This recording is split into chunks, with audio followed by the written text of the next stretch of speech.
Okay. Sorry about that. I don't know why I always apologise, but there we go. In fact, you know what? Apology retraction. Nobody gets an apology today. How are we all doing today?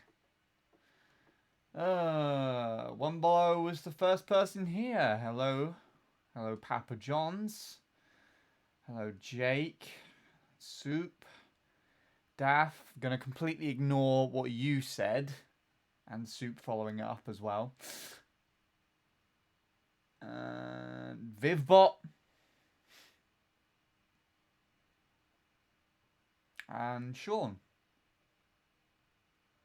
Welcome, welcome, welcome. How are we doing today? Doing okay, I guess. Good, good, good. So, I think this was the failure run, which I'm pretty sure died at the shroom yesterday. Or not. Something happened on lap 3, I'm pretty sure, to prevent it being good. Or is this not the run?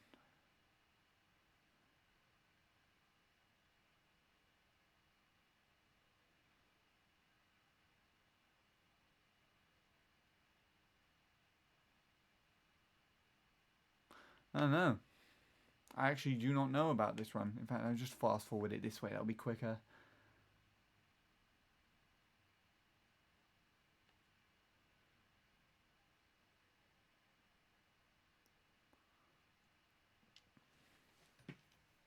I don't remember what this run was.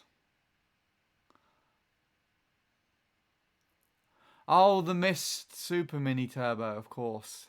Yeah, now I remember. I remember exactly what this is. God damn. Okay. Glad someone noticed that. Was awake enough to notice that. Feel I have a steel pipe in my throat, but otherwise I'm okay.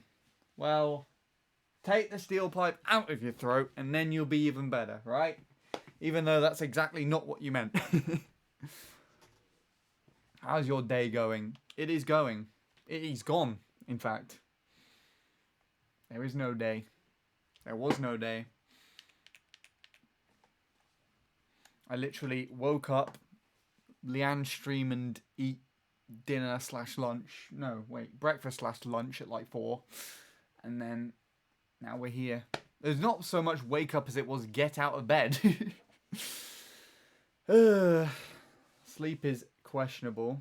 Where's the game audio? Is it not there? I need to be like, oi.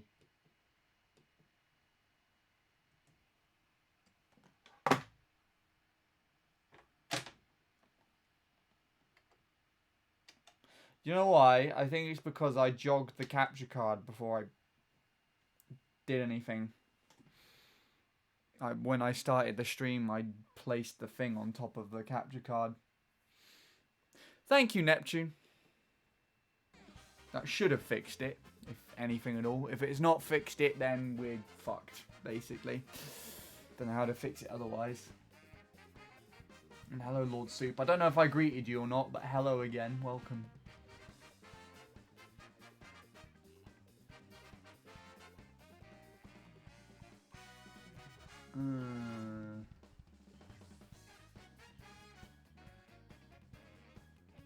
My day is going as well with no petrol in it.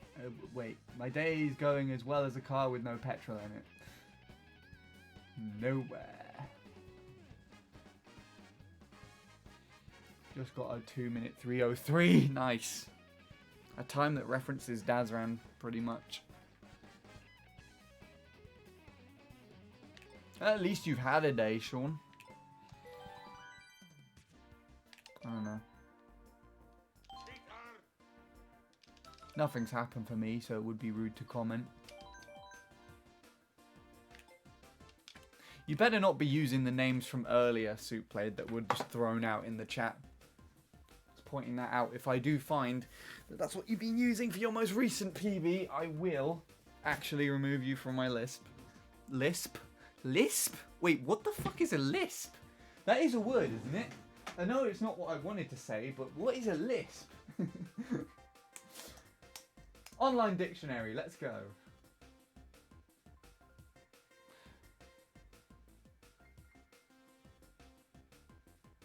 Refers to a person's inability to correctly pronounce and S's and Z's, lol, sound because of the incorrect placement of the tongue in the speaker's mouth. Well, isn't that just ironic?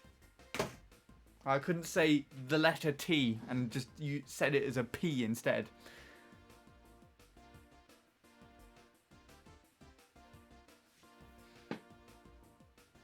Go check it. Oh my god.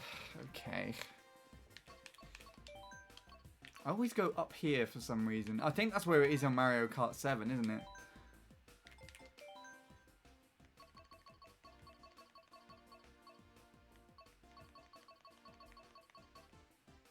Oh, for fuck's sake, Sean, you dick.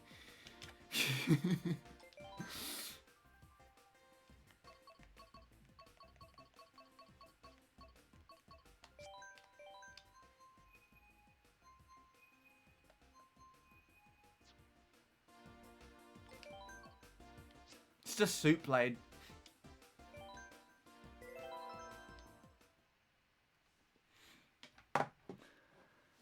That's fine.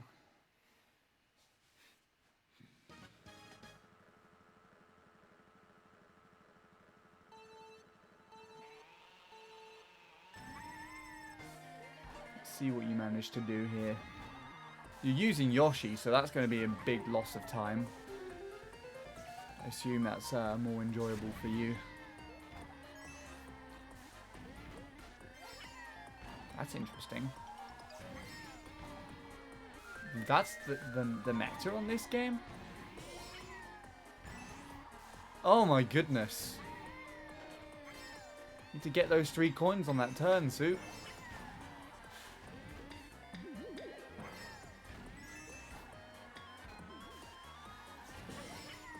That's still the Shroom.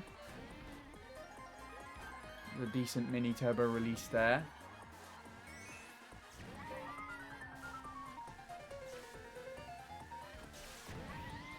Could have taken that further to the left, but I don't know how that would have worked with regards to the alignment for that. That was much better.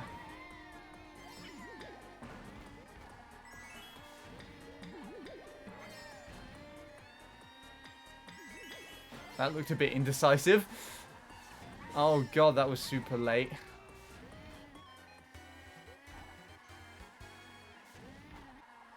You said you got like 39.7s or something for lap 2s and stuff, so...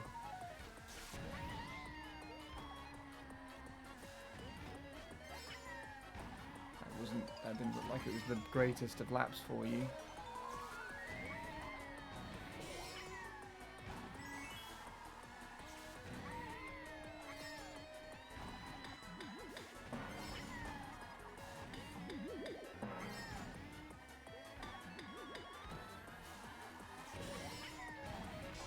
Oh!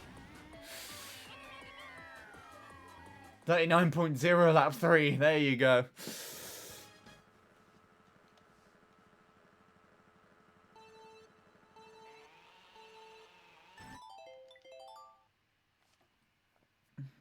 Well then. GG on that one. You could quite comfortably get 159. In fact, I am willing to bet that you could probably beat my Wii U time, if anything's. Carson got a formal world record with Yoshi taking it. Interesting. Well, there you go. And a world record with Yoshi as well. At least you're copying something.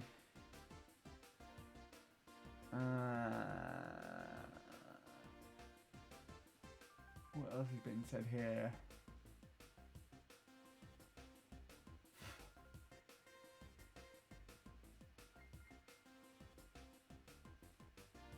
Sean, do you have trust in me on anything? Is that in regards to the me or the other Sean?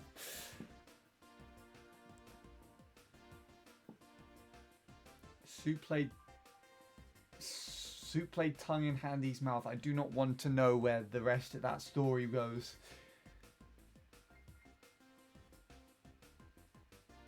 Soup used a normal name for once, yeah.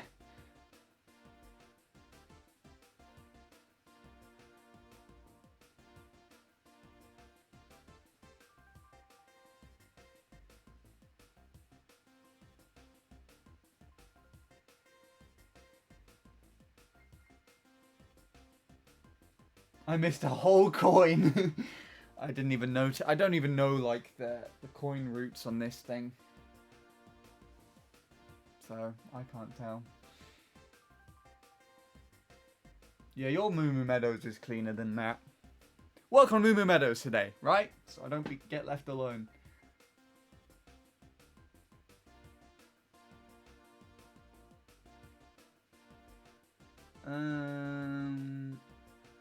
Your Mario Kart 7 time, maybe. You can get a 157. Bradley redeemed the goddamn ad break, god damn it. Before I even get started anywhere.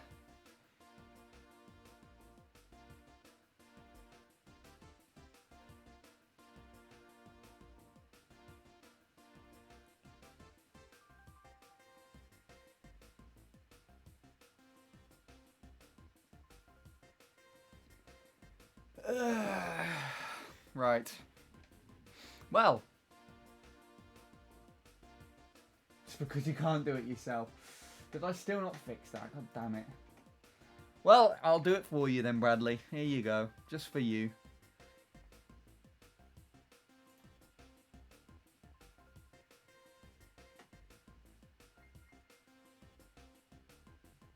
If that even worked. It's not even clear if it did. Well, there we go. Apparently it is, right?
Decent lap.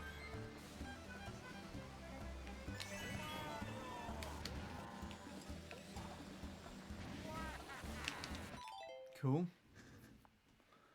Oh, okay. Ads are over, supposedly. Right. Not gonna lie. But if you guys are gonna have an argument, please could you take it somewhere else? Thank you very much. Because that's literally all I'm seeing at the moment. It's just taking over the entire chat right now. And it's not relevant to me or the stream. If you have a problem to sort out, sort it amongst yourselves in your own time.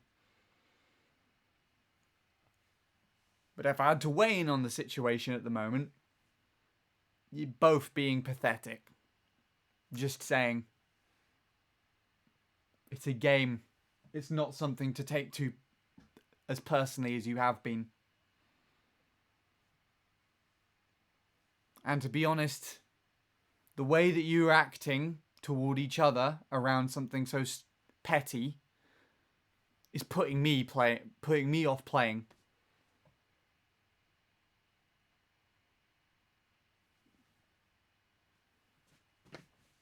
Sound fair? Sean thinks it's fair, so I guess it's fair.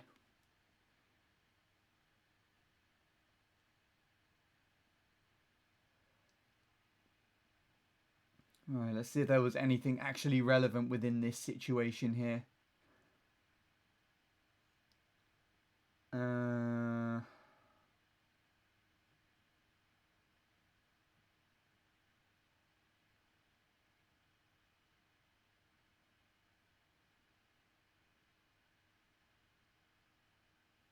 Yeah, Bradley has also got a point.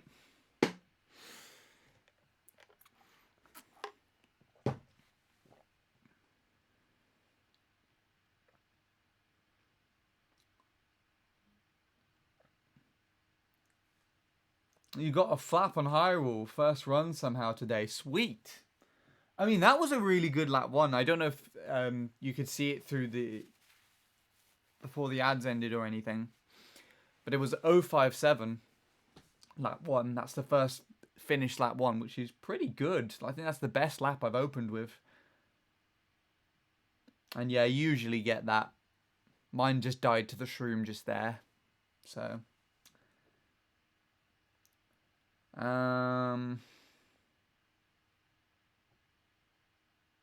Hello, Gingy. I was grinding Mount Warrior 150cc today. Best to say, I need new Joy-Cons. Oh, the Joy-Cons.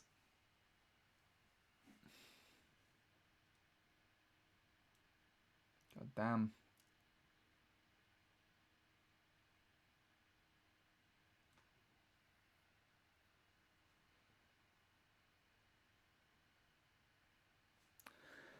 You know, I only got so far playing this track with the Joy-Cons. I upgraded to the Pro Controller solely to play this track, and it's very good with the analog stick. Like, it's a lot better for soft drifting in comparison to the Joy-Cons, but it's not as decent a controller, like, for me personally to hold. Hello, Chavis. It's almost Friday. It is, in fact, for me. Just over half an hour till Friday. In fact, you will witness it go Friday for me, and it won't be Friday for you. But you have my permission to say that it's Friday, when it's Friday for me. How are you doing? I'm surprisingly enthusiastic all of a sudden, since you just popped in.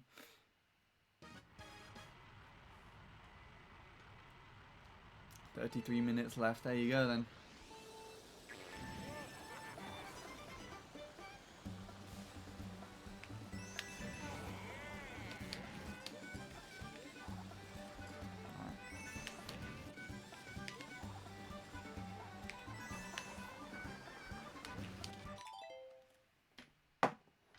You redeemed the Tinder stream yesterday. Sweet.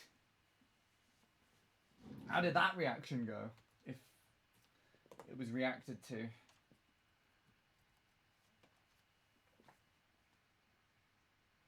My phone is bugged and everything anyone is saying is sending twice.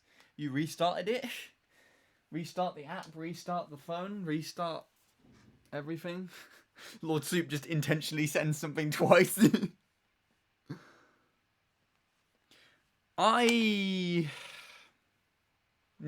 I haven't time trialed it.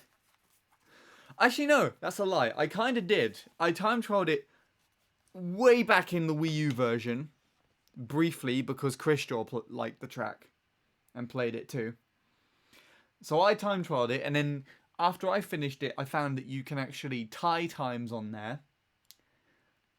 So I tied someone with like a really low 158 and did a comparison on YouTube, and then Nil saw the comparison and played the track himself, and he took it all the way down to a 150 something. 153, I think.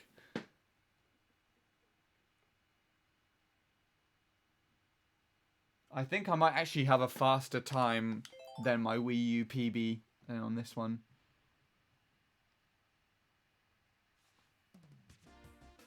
Yeah, there you go, Sean. Just do that.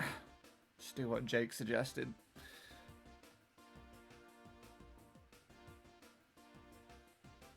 That should fix it. And if it doesn't, then... Phone is on 3%. It will die. Then plug it into the goddamn charge. Why is that not a logical reaction? I don't know. Then turn on your computer. I don't know.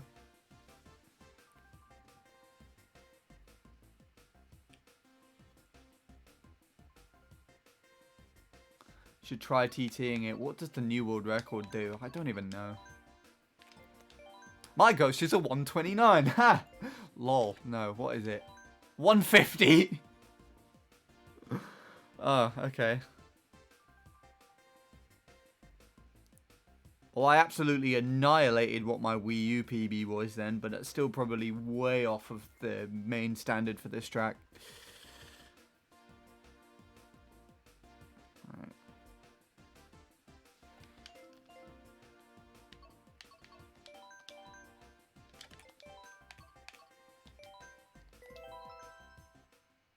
You just use your other phone, which has like 70%. Jesus Christ. Look, Sean, the way you go about with some of these issues sounds like you shouldn't have really had a goddamn issue in the first place. I swear to God. Ugh, what is that?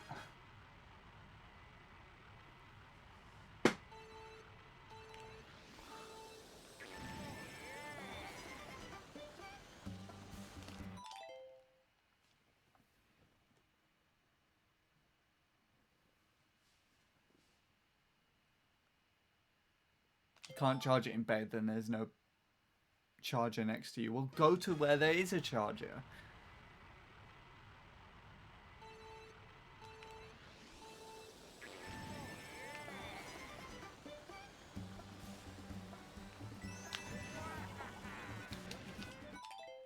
Why is it not Mount Pink Gold Doctor Baby Shadow Peach?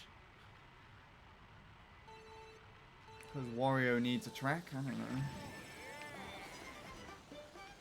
He's had one in every Mario Kart since like N64, has he not?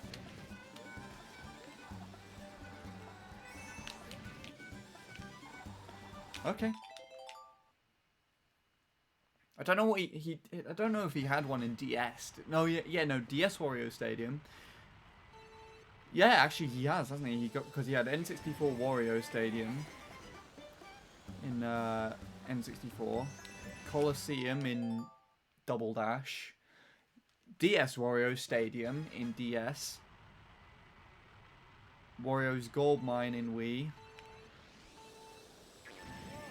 Wario's Galleon in Mario Kart 7, and then Mount Wario in this game.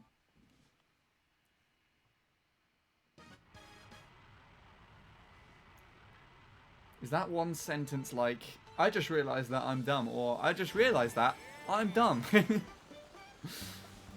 I assume the first. Lord Soup, you're not dumb. You put Peter inside a glass of milk. That is not dumb. Both. Oh, okay.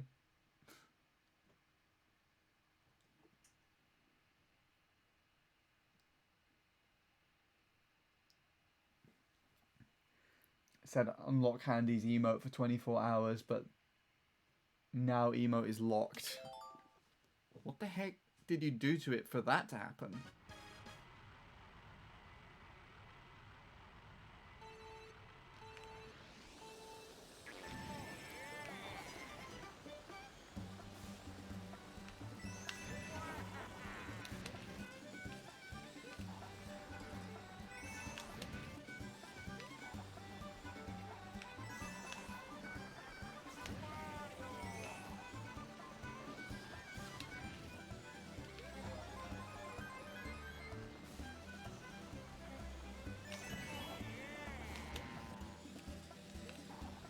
Somehow didn't get cowed there. Somehow didn't get ramped there. Oh my god.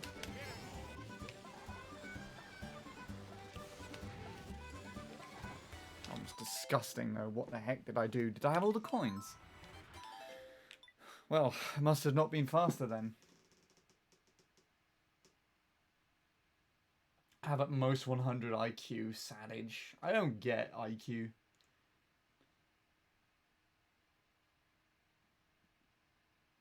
Realised my dad should stay at the milk section because last time it took him 15 years and he bought back semi-skimmed. The company is supposed to come tomorrow at 12 to 4 p.m. Sweet. I subbed 1998, lap 3 anchored for me. GG, Daniel. That's pretty decent. 998 as well. You going to push for any more or not? Is that was sub 101 all you were going for? Good game nonetheless, and if you want to carry on going, then I wish you all the best of luck.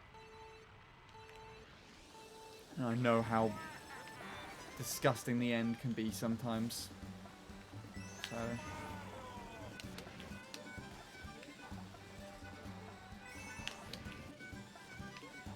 time to get a new best lap one. Come on. Or close to. Never mind. Never fucking mind.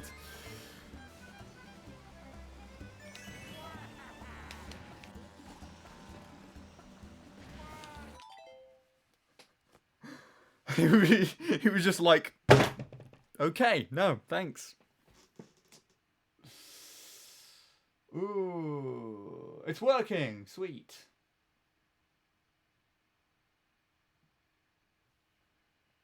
I also did more Swamp Ruins 200cc. Okay. Hello again, Soup Played. Welcome back. You didn't miss anything. Well, actually, no, you missed what could have potentially been a new best lap by a little bit. And then I just happened to get this major bounce on the very last turn. Literally just now.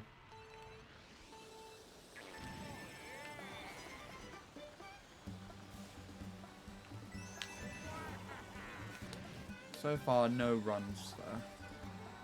Anything has died to lap 2.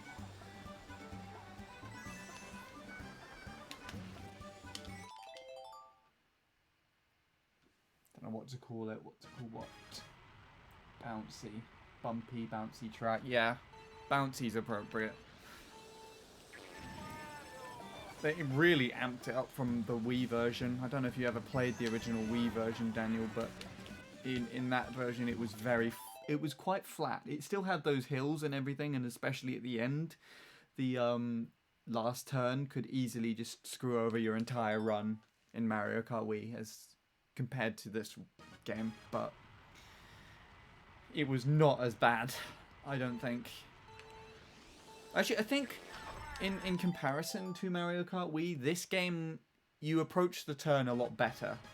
So for the most part, the last turn doesn't screw over any runs as badly, but you have the shroom that can send you sky high. Not to mention loads of other places to bounce and do other things wrong. Really annoying. Like here, I keep losing time here every now and then. I have no idea how. 8 inside drift on Mario Kart 8. It's pretty good on Deluxe, though. I heard Mold Dirt was super bad in the Mario Kart Wii version. It would completely slow you down, yeah. Just like clipping actual dirt. Like actual off-road.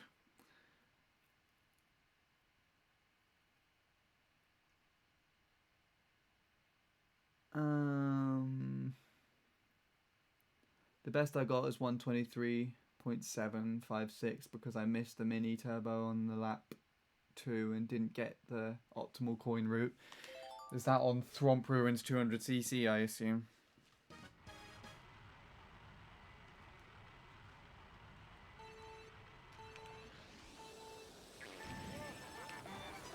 I don't know what. I don't know. I can't even imagine that track on 200cc. I gave it like one go and then just finished.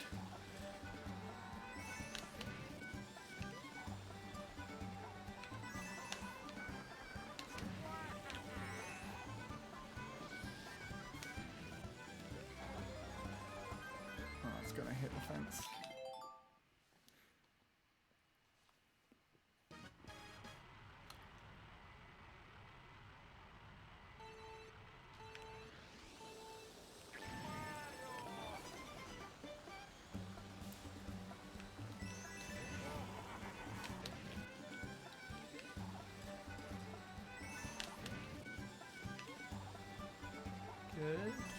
Good-ish.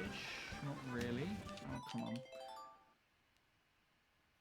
Really sucks on 200cc, especially when you're on PV pace and trick over the glider ramp on lap 3. I mean, you can trick over the glider ramp? Oh, of course, with the shortcut thing, can't you? Yeah, I wouldn't imagine that happening on 150, but obviously 200 would be catapulting you over there. Yeah, that's why you that's why I keep saying that the nitro tracks in this game just weren't designed for 200cc, or at least they don't feel like they were. Vivbot randomly gave the leaderboard there. And I didn't see anyone do the thing. Why did it give it so late? What? Who redeemed leaderboard? Oh, Wumbo did! Wumbo redeemed it and it like came in 10 minutes late. That's entertaining. Oh god.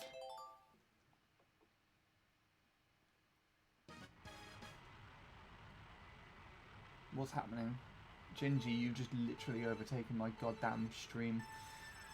My chat with your box. I don't know how you managed to do that. Just trying to scroll through.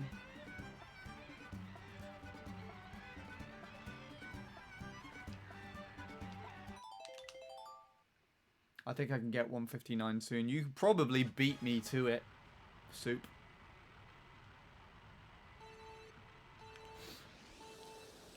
If you get it in this session, then I'll let you use whatever me name you desire. Including the banished ones. I already regret saying that. Ignore I said that, actually. Not allowed. Take backsies, or whatever you do.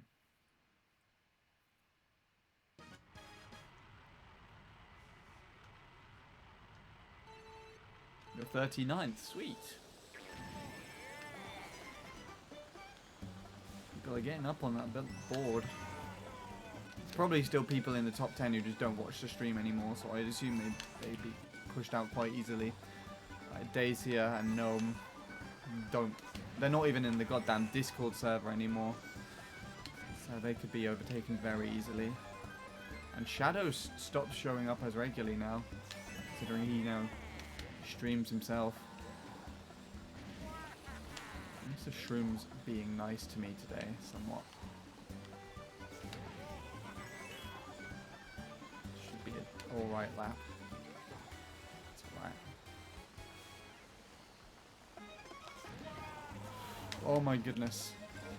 I almost slipped off the analog stick there.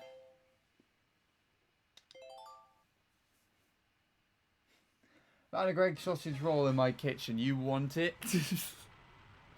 I might pass on a random one that you found.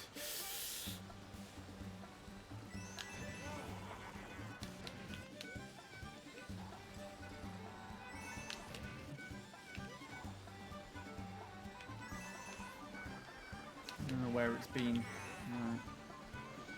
This should be alright if I get the goddamn thing. Yeah, fresh from the shop.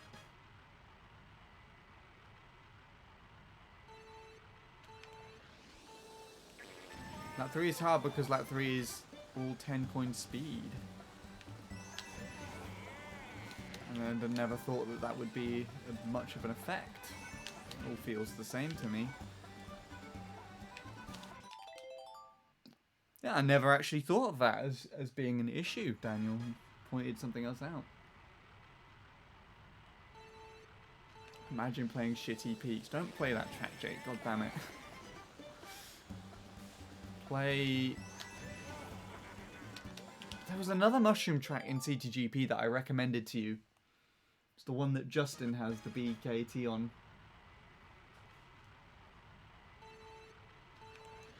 Which I feel like you could probably get. Can't remember what it was. Play that track when you finish with peaks. I know you're actually going for a target on peaks there, probably. So...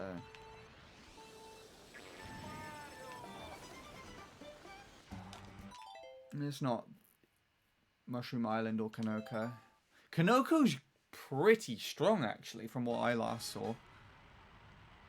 I remember seeing when Mace had the goddamn BKT, like, in the, when the Ghost database was first added. And now it's been really, like, taken down by well over, like, 6 seconds or something ridiculous. Sawyer played that track? It's amazing.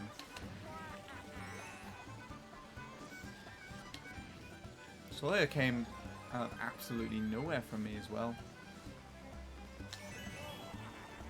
Just randomly. Why did I do that?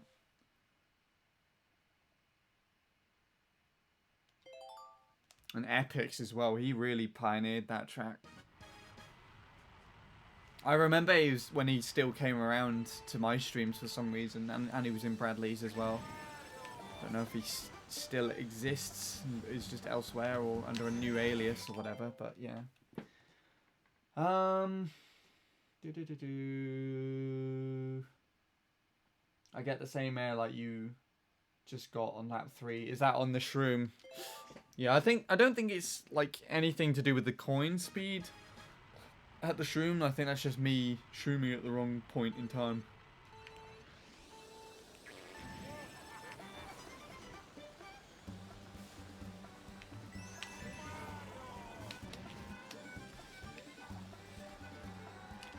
Oh.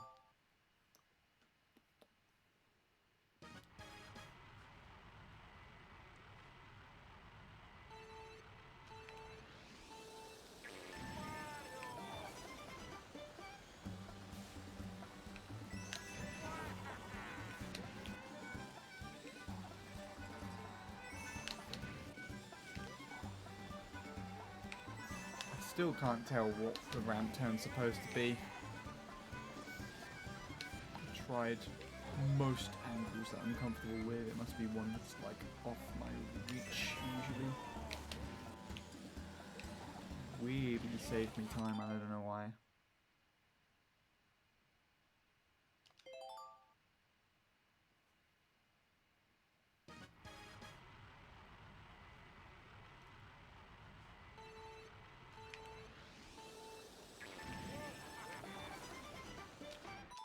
Take the turn moderately tight to the right, you shouldn't fly. As in, like, on the shroom. You think I should be going further over to the right?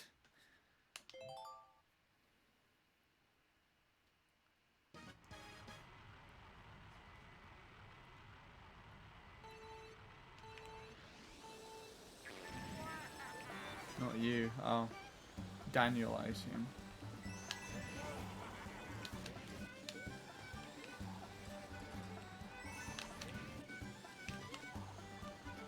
know how I managed to avoid that.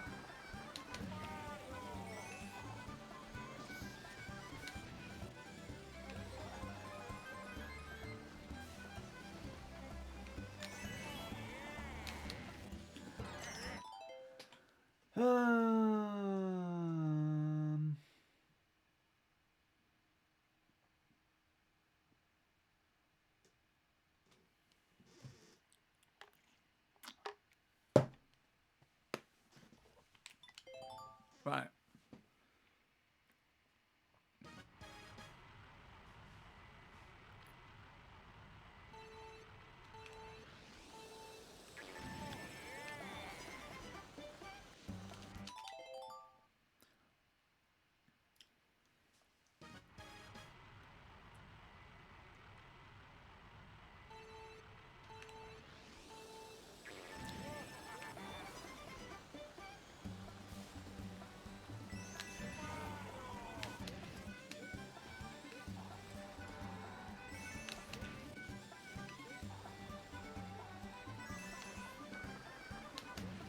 Oh, come on.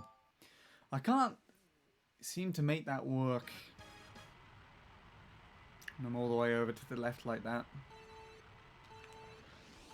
But I also drifted that too late, I'm pretty sure. It was past the shadow of the ramp. Or past the shadow of something. I think a tree, actually. Oh, I'm curious, what is the shadow over here? The tree. That's what I use as my visual cue to try and enter me into the drift. I don't know if there's actually a slightly different cue, but I'm not too sure.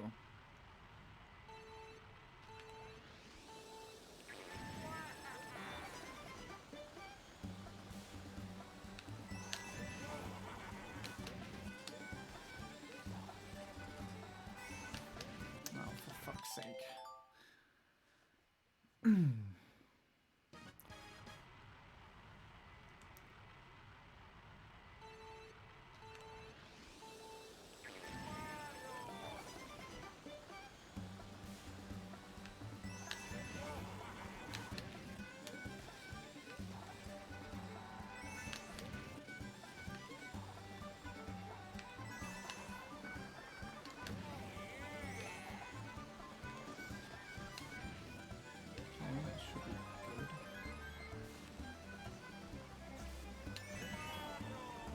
Was very uncomfortable first turn.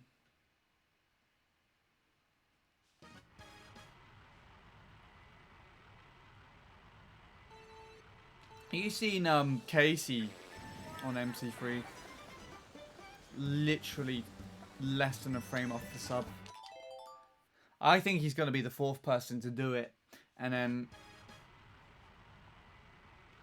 I know Scorpy is also planning to try and get 117 by the end of the year, so we're gonna have 5 people in the worldwide tops. Half the worldwide tops is gonna be sub. Ridiculous.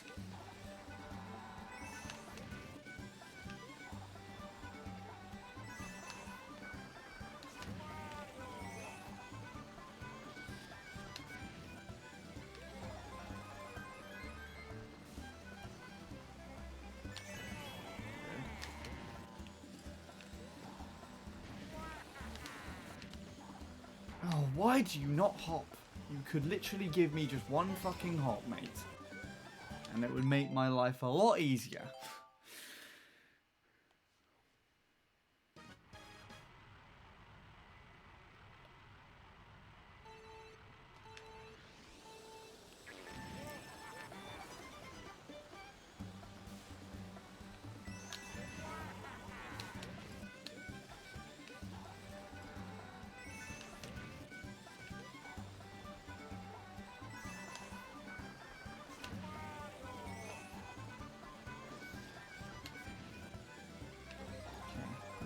This is going well so far.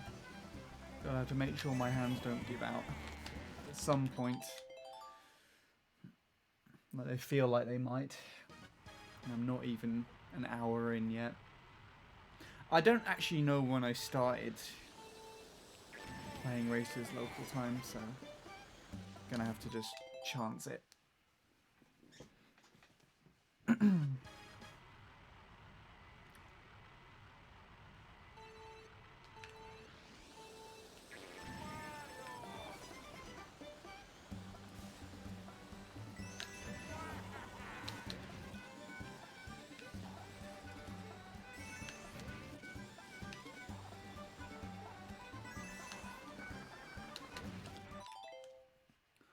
Share with my company and they're coming in the afternoon. Sweet!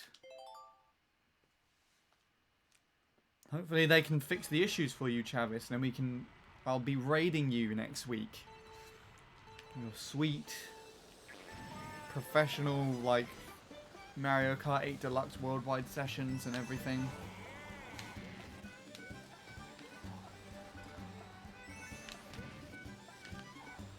Oh! What was that? Not the drift I was expecting. I hate not getting air there. I know it's probably slightly faster, but I just don't like it. I'm like Tom with the staircase on Delfino. Or, not the staircase. Actually, yeah, no, it was the staircase, wasn't it? Unless I die, which I know I won't. You never know.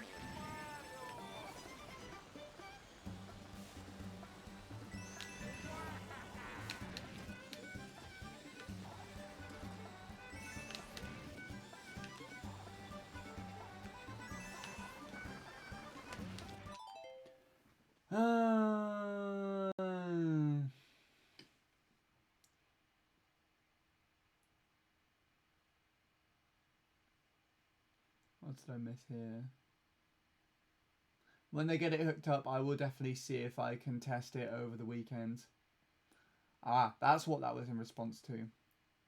Why don't you ever raid me if I'm streaming? Because you're not streaming. And I don't want to raid you, so there you go. Why doesn't Sean ever raid me at Greg's so I can buy him a sausage roll? Because I don't leave the house? I don't know where this is going.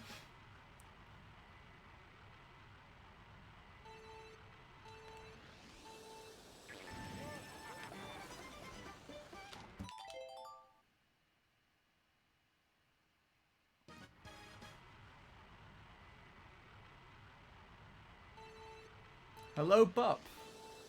Thank you. Welcome to the stream. Fingers crossed I can do something today. I've got some decent .0s down. We'll see. Only time will tell.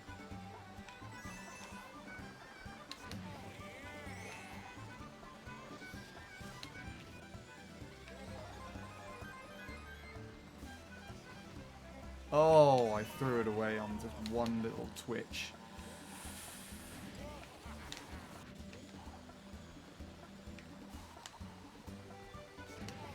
To go for that coin and I missed it. God damn it. If this is still somehow a 0.5, it should be a 7. I was going to say 6. I wasn't going to say 7, honestly.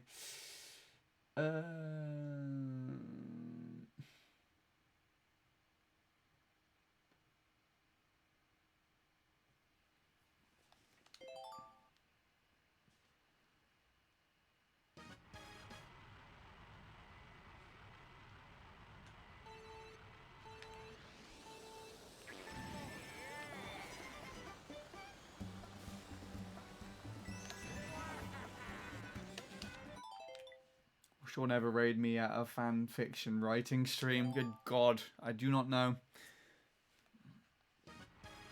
It depends on the requests that you are fulfilling, Soup Played. Because there's definitely one that I know you're being requested to do, which I do not want anyone to see. But they're gonna see it if you do it, so I don't know. Oh god. But then there is also one that I really want everyone to see because it's going to be fucking hilarious.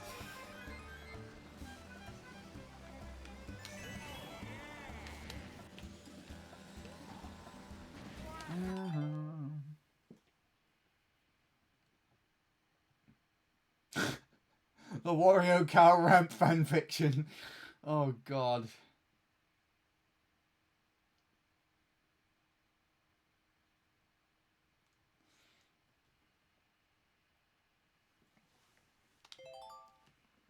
I'm pretty sure everyone has at least one suggestion.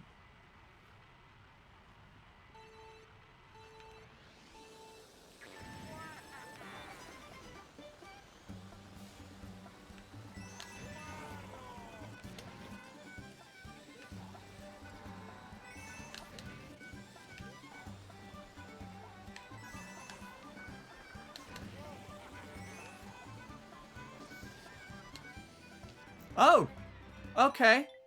Thanks.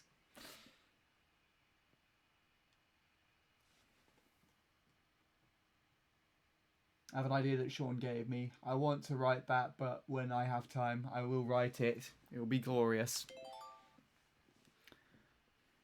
If you write all of the ones that are in your forte?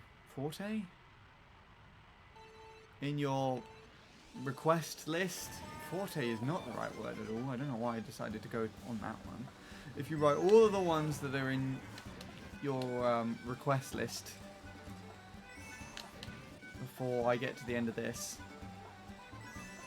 not this session, but like the end of, you know, playing Moo Moo Meadows entirely, then we can do I can do an online session, and I might be able to get the lads on call, and I'll be able to read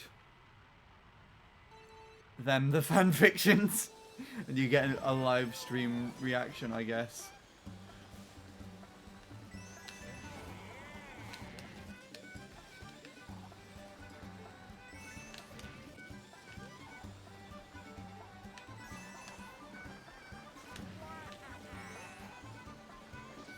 Still might be a 0.0 or a high one. High one even? Low one? What the hell, Sean? I always mix them up. I say high when I want to go low, and I say low when I want to go high. That sounds like a fucking song lyric, and I hate myself.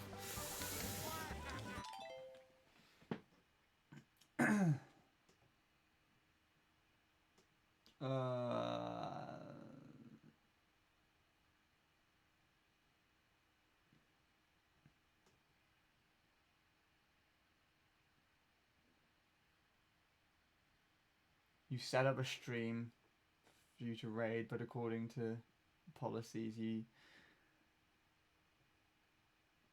is forced to refuse to raid me. I have no idea what you're talking about.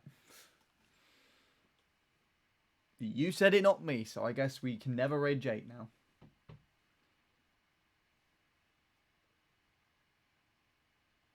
Get 19.9 lap ones. Probably not. Not on here.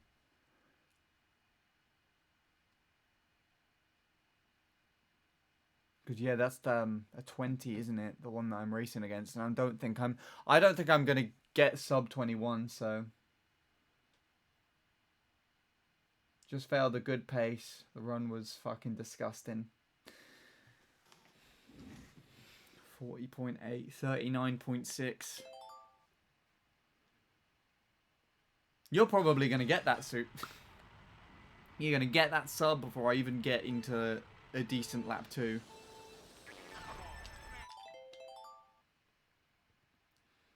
Oh yeah, 20.9 laps is easy. Well, easily doable for people who actually play this track decently. This Japanese ghost that I'm playing against has a 20.9 lap.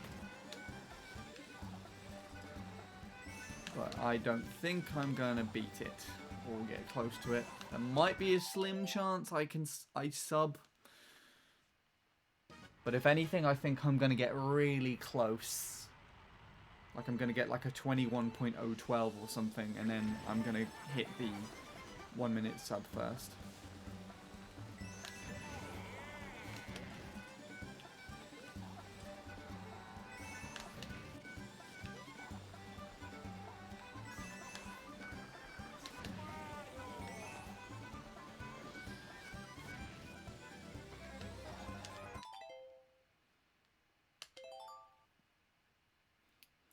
Anyways, as per my local time, it is now Friday. So there you go, Chavis, if you're still there and lurking. To me, it is now Friday. Happy Friday. This is also the time where I said that if I didn't get a PB by Friday, then I would go back to the roller wheels on this. I might not actually do that now, because I've made really good progress with these, but who knows, let's see.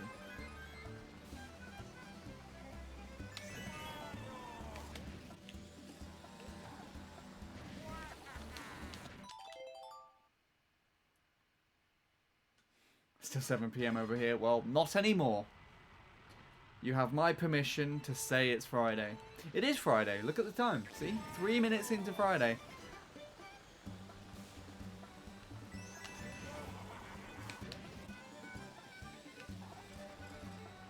If it's not Friday for you, then it is Friday for you. That's how the rules of the stream works. Hello, attached. Nice name being like literally just a word. How's it going? It is going decently.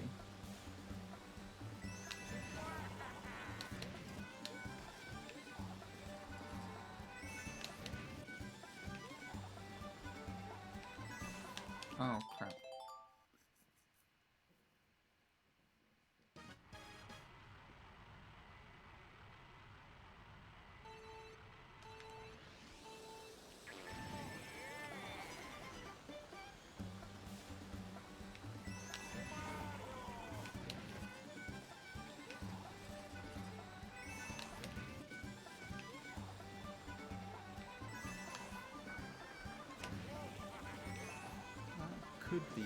Could have been good. I think that, yeah, unfortunately cost me a bit too much.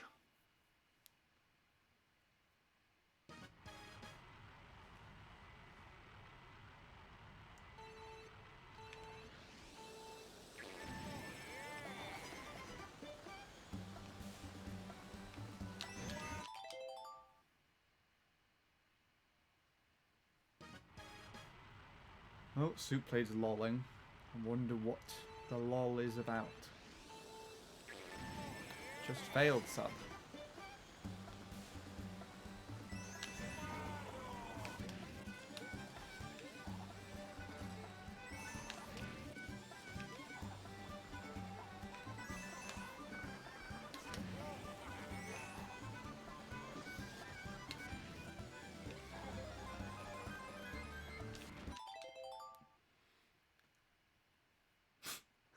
Wow. With that lap 3, oh my goodness.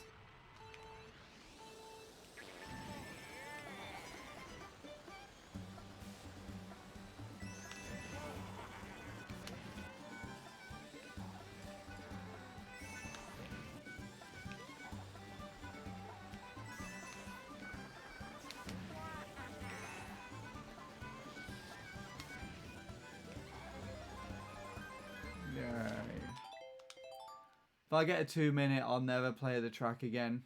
If you get close to a 2 minute, and there is actually someone with a 2 minute time, then let me know, and I will pay to have your Switch shipped to me in the UK so I can download and record that run.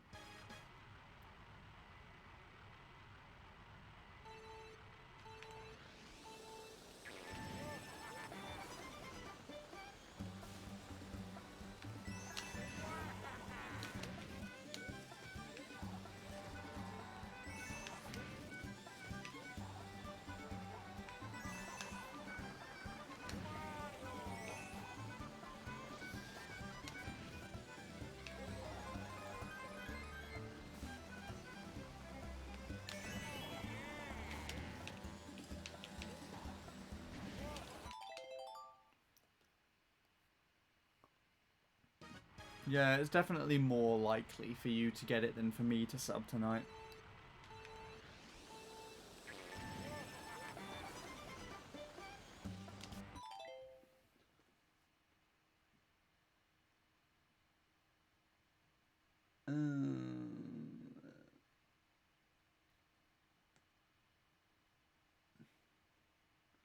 What else has been said here? Oh, we got 29. Jesus Lord. You should be able to see sub time show up on your list now, right? Wanted to look and see if anyone was doing some time trials. Haven't done any time trials in about 5 years. In this game specifically? Yeah. My channel, for the most part, if anything else ever, I usually just time trial Mario Kart. It's mainly Mario Kart Wii which I play, but I've been doing this for like the last month, just over. So if that's your sort of thing, then come to the right place. Though I'm not properly like professional or anything. Worldwide tops, European tops, or like maybe UK tops level on this track specifically, but I have no idea. You're more than welcome to, you know, stay and have some sort of interest. What else is being said? May pursue it further after 159. 10th fastest than me has 2:020. Sweet. Just failed 3:34 pace. Oh, wow. And imagine if you get BKT to me playing this. Jesus Lord. All the paces. And I'm not even getting decent... Well, I'm not even able to continue lap 2 for the most part, but whatever. We'll carry on. We just haven't had that run yet, right?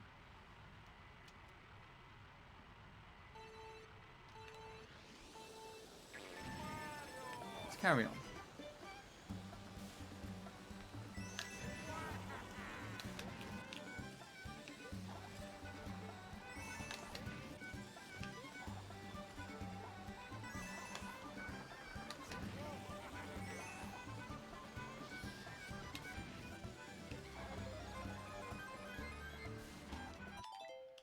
Speaking of paces, I've been playing Electrodrome 200cc lately, and I recently got my first ever 0.1 lap.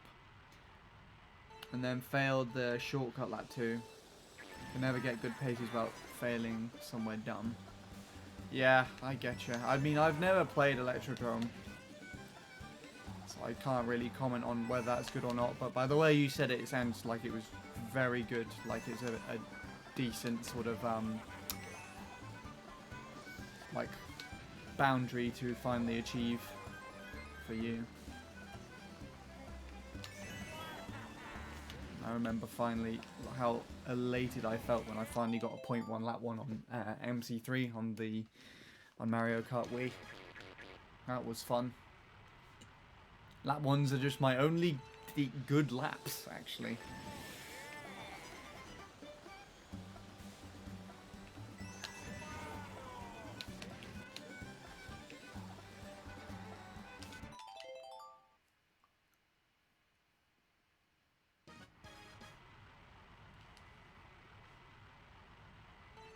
I've heard 200cc Electrodrome is very challenging. Well, there you go. I don't know why I changed that sentence. What Soup said, I just read it in my own way. Paraphrasing, I think that's what it's called. I don't know why I decided to randomly do that out of fucking nowhere.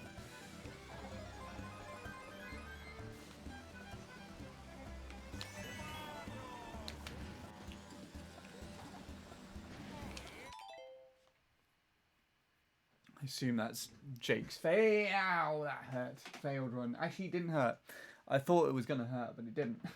Run my own goddamn toes over with the chair. Which I should not do, because my toes are sensitive. 0.9, 0.5.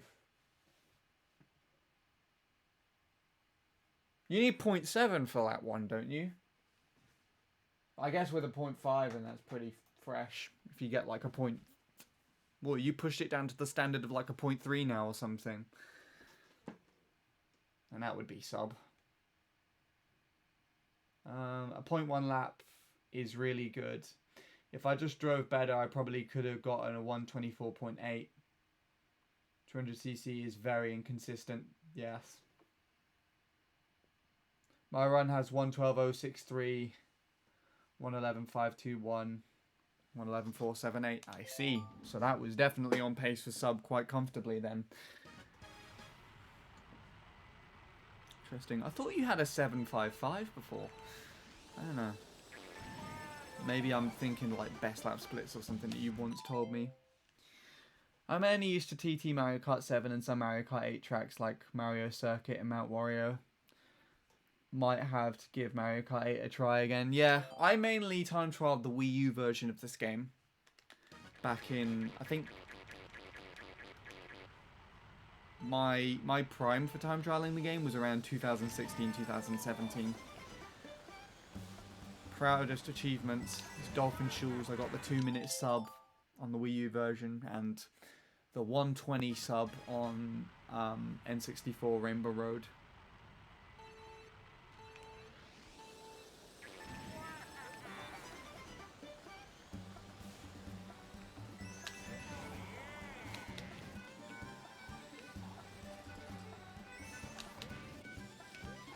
That's what I managed to do. This is not actually as hard by comparison.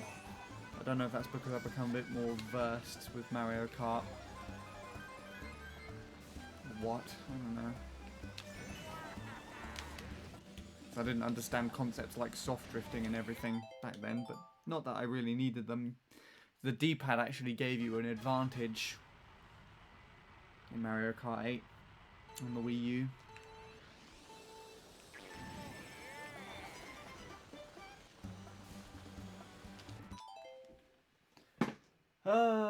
What did Jake say here? Best splits give 334, 525. There's still blatant mistakes though. Lost 0.1 off shit. Yeah. I don't think it's possible to ever fully optimize that track, honestly. And you'd probably agree. And it's not down to the player. It's down to the track. Can you get US tops on 200cc Moo Moo with the standard car? I've noticed it and the Mercedes car have similar stats. If I'm being super honest with you, Soup, you could probably if you really tried it. But the standard car is a less optimal choice. You're better off picking the Mercedes. Interesting.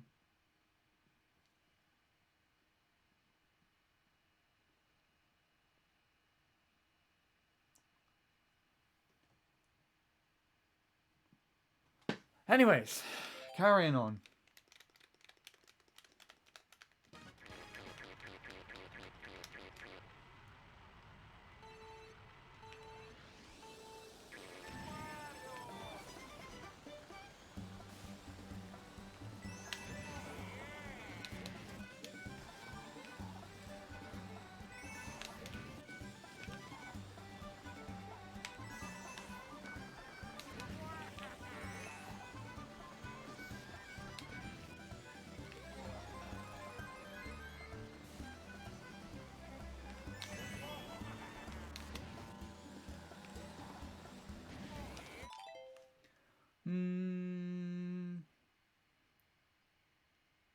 If you want probably the best possible time on peaks, I'm thinking 3:32.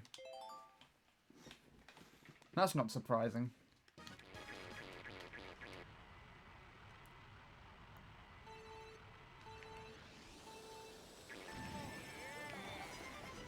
Oh yeah, the TAS. I forgot there was a TAS on that track.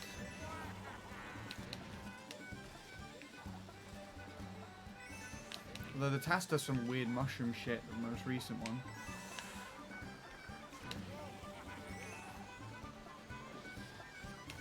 Wow. That was still that? Okay. Implement TAS wall glitch 3 out of 3, mushroom skip at the end 3 out of 3, and mushroom clip after the shortcut on that 2 mushroom section 3 out of 3. It's all the stuff that this isn't done. But like, how viable is half of that to do humanly though? Like, I wouldn't think half of it was, at least. I know the ending mushroom is somewhat viable, but it's just very inconsistent. Like, you're better off just not doing it. What the hell was that turn? That looks so weird.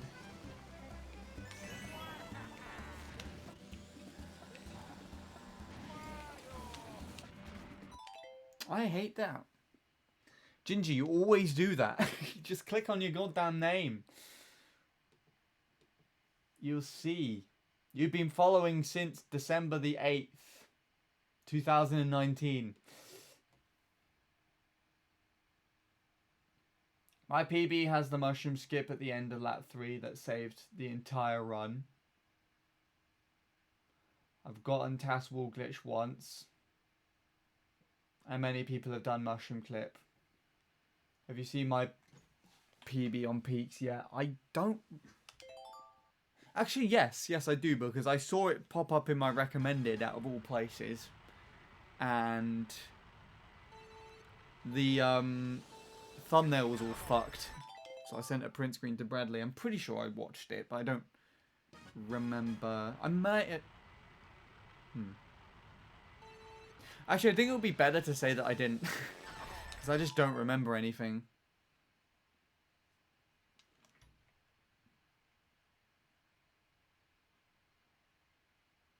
You know, there'll be a better way to figure this out, is if I literally just look back at my goddamn history. I genuinely can't remember for the life of me, because I keep goddamn cycling through videos in my free time just to watch whatever I feel like.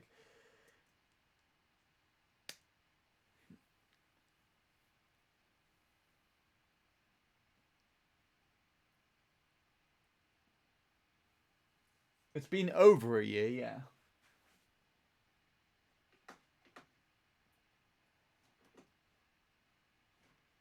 Let's see.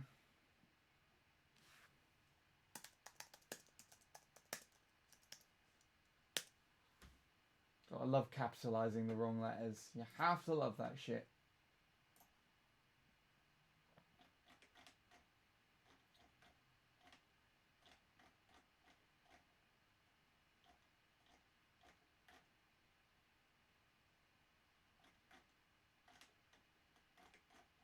Nope, I didn't look at it.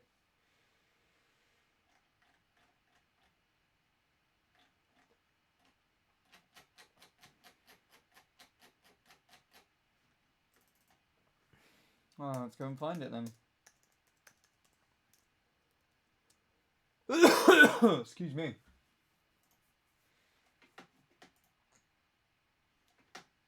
You're up here with all the world records. That's the world.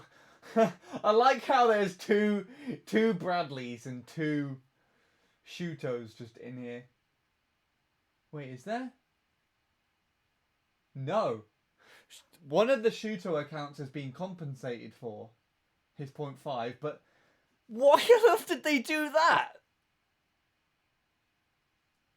Oh, they put... Oh, whatever. And you have the Korean flag, for fuck's sake.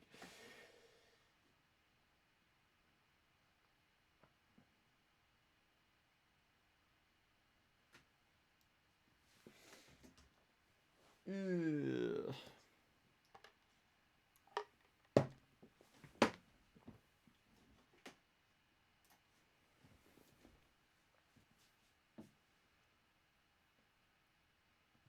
The mushroom bounces look cleaner. No, not the hill looks a lot cleaner. And I remember it being.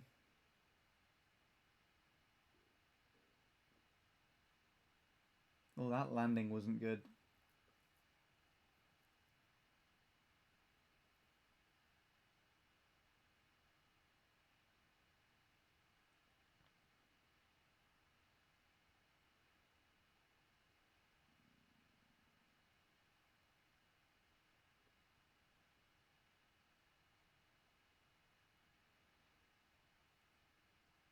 You took that turn too tight. Slightly.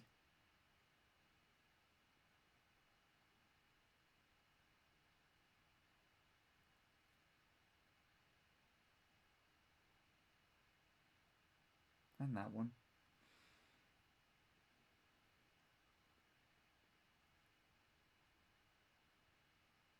The hills are looking better than they used to.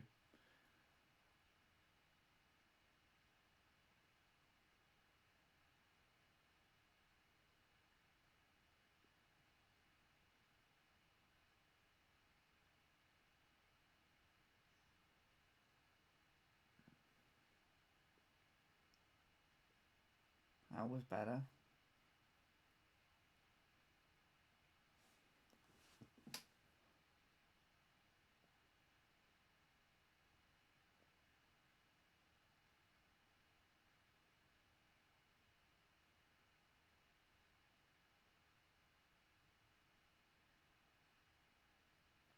That was worse.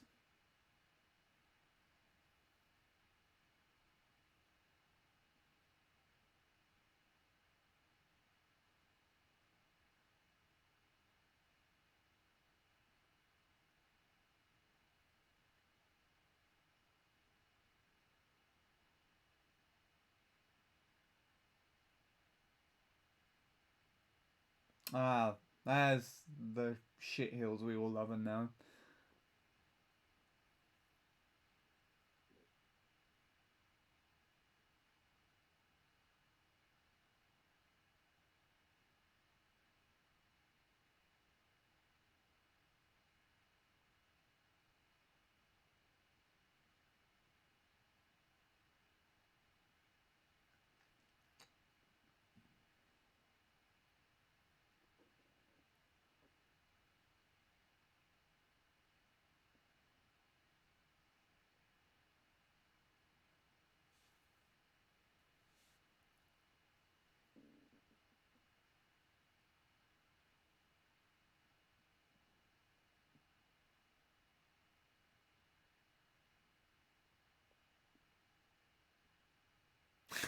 Oh yeah, I remember you showing me that before, actually.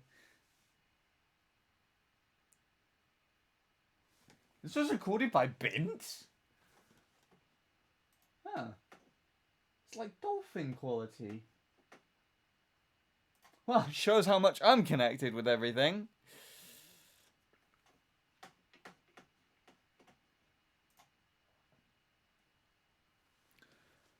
Right. Soup did it.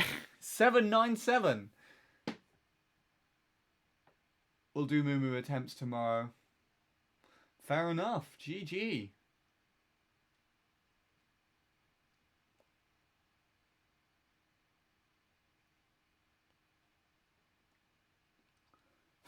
Right.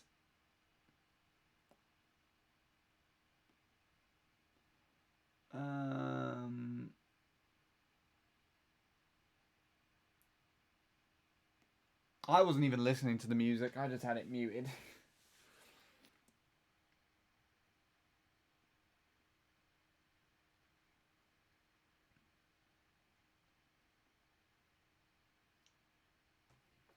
There we go. Well done. Anyways, we carry on.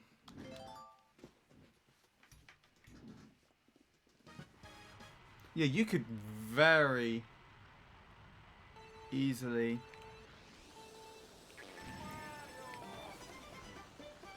beat my my Wii U time, Soup.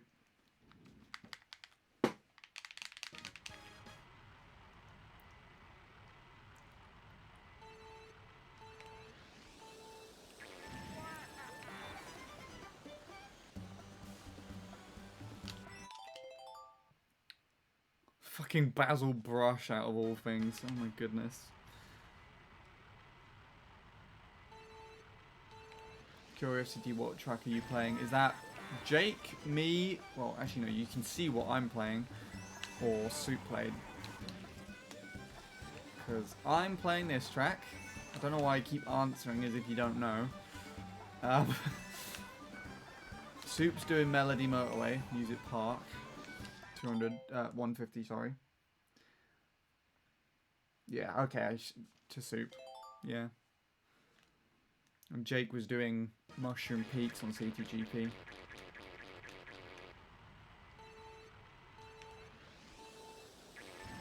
Yeah, somehow that managed to inspire somebody to do something.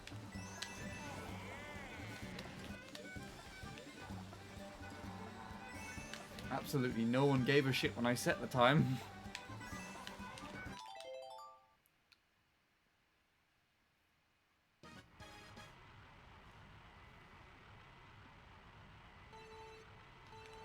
That's alright, Soup played my time as shit there too. My run. I look back at it when I was doing Dolphin Shoes and N64 Rainbow Road, and there was just so much that was off about it. I could have done better. If I grinded it as much as Dolphin Shoes or Rainbow Road, I would have done a lot better as well.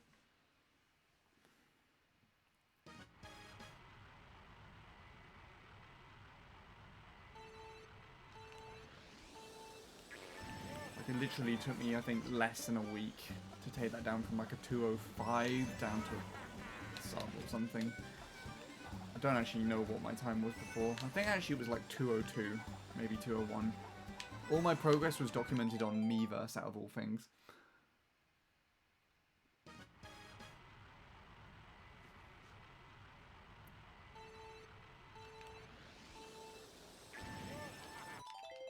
I don't know why I restarted that. I think it's because, oh, I missed the drift, that's why.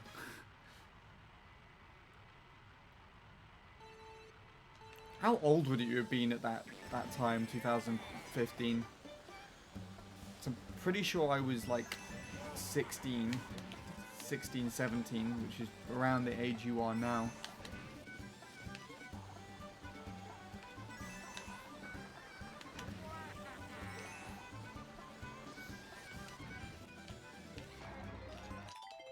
It's kind of interesting, I think, actually, because around about that time, my PB on MC3 was around about the same time as yours, I think. Pretty sure I had a 121.3 or something. It depends. I don't actually know, because I started recording my times and everything just before I subbed the 121s on YouTube.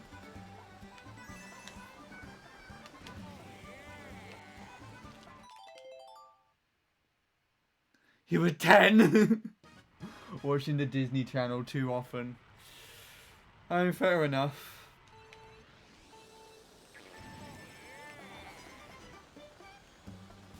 At least you were able to experience Mario Kart 8 as a kid.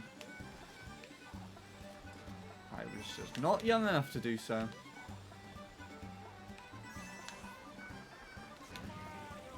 I didn't even really experience Mario Kart Wii at its, like, full. As full as what I did do now when I was a kid.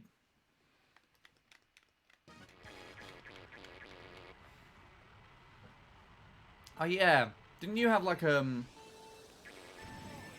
freaking Gravity Falls character as your profile picture at some point, Sean? I'm pretty sure.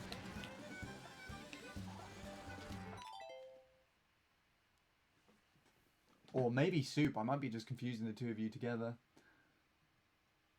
I know you brought up the program before. My Mario Kart 8 disc scratched or something when I first got it, so I barely played it. I beat it, but the disc is scratched. You tried toothpasting it, Soup. I mean, there's probably no reason to go back now, considering you've got Deluxe to play, and you're doing yourself good on that game. I'm pretty much done with all my time trial targets and everything regarding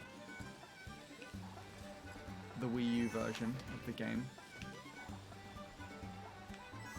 But there is one target that I feel like I never really... one track that I never truly did any justice. And that is Thwomp Ruins. I feel like if I were to go back to the Wii U version of the game, Thwomp Ruins would be the track that I play. But I don't know yet. We'll see how far everything else takes me first.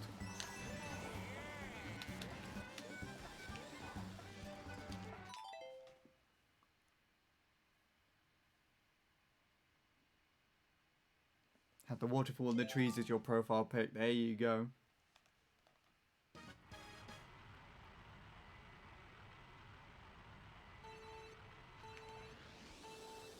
There is someone in the Discord server who has like an actual character as their profile picture from Gravity Falls. I think it might be Sweetie. I'm not entirely sure.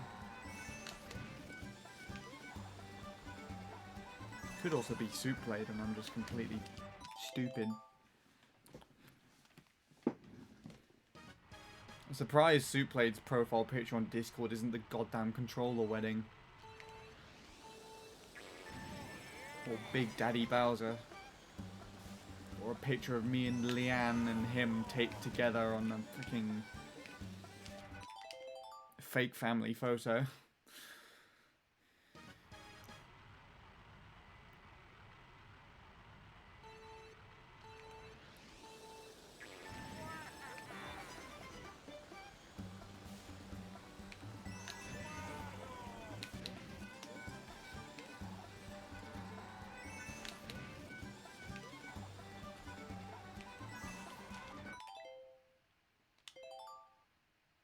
Determined to fucking sub before MC3.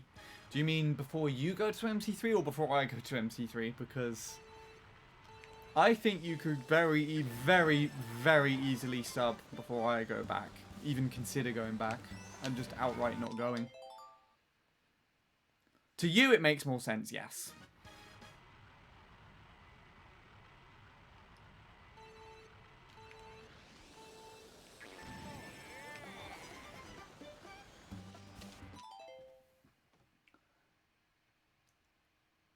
Mine is from The Amazing World of Gumball. It's a show I love dearly and watched for the most of its run. I think from like 2013 to its end, I watched a new episode every week. There you go. Hello, Neptune. Have you popped in already today? I can't remember, but welcome nonetheless. Hello again, Soup. Okay, that confirms my question actually. You said again. Unless you've been going to other channels without me.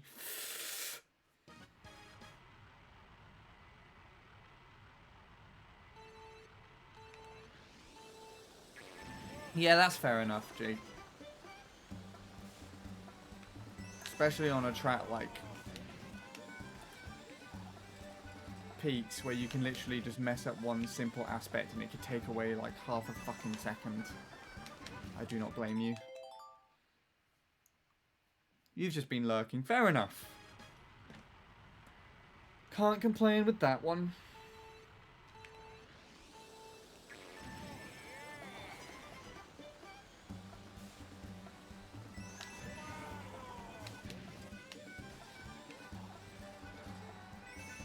I'm so annoyed. I haven't even been able to get to lap 2. If I do, it just fucking throws itself in the bin. Decent lap 1s though.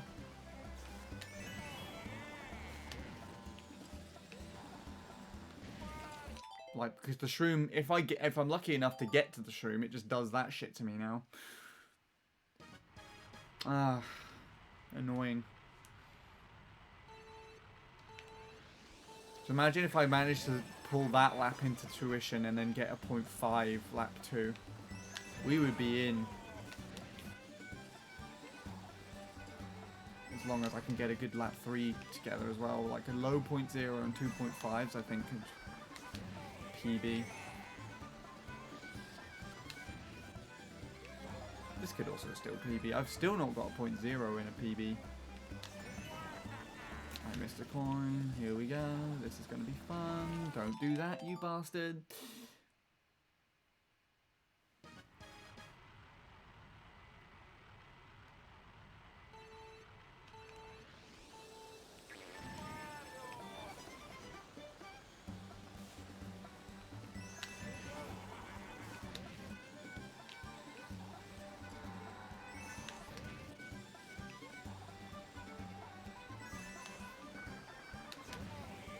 Cool.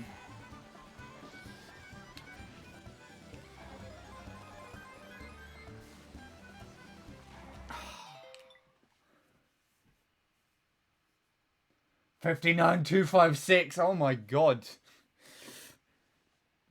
You literally just cut an entire second out of what you had from start to finish today.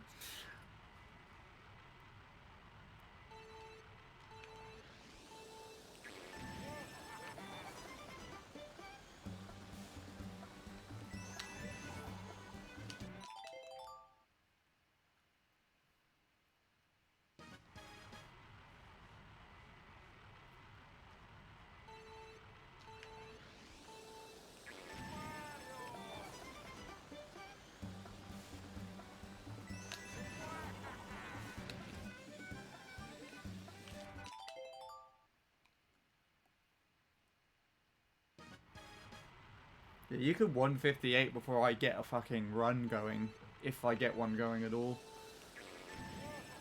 Apart from the really decent lap 1s, which some have potentially been on pace to be a new best lap 1, I've just not get anything. I think you kind of have to at this point.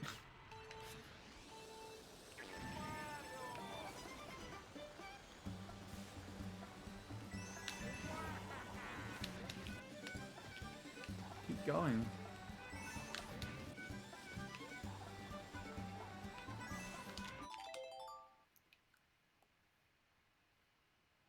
Oh yeah, that would also be cool.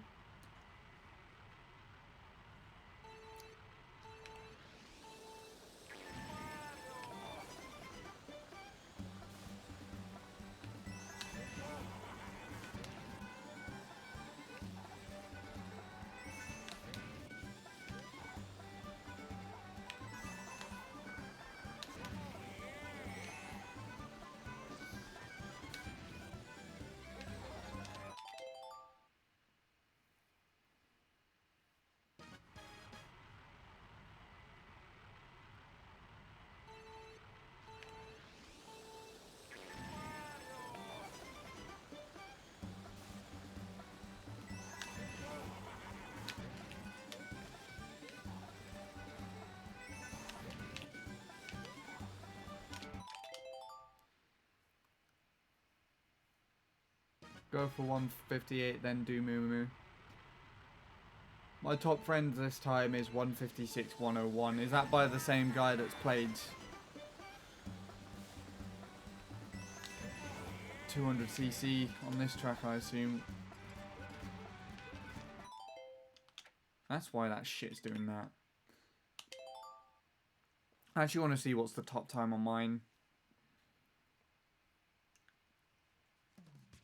I know I had the fastest time at one point on my friends list. But then this was pretty much a day one PB.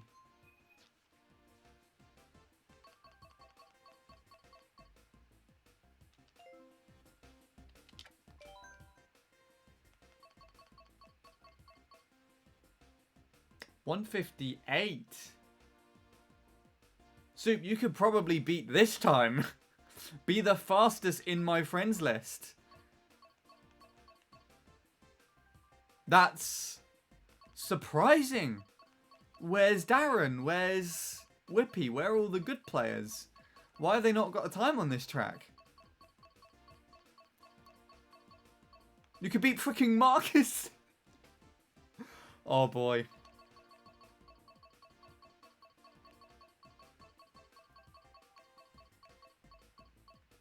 Wow, my time on here is shitter than I thought. I thought I had a 202. Clearly I was mistaken. Yeah, you could get this, I think, Soup.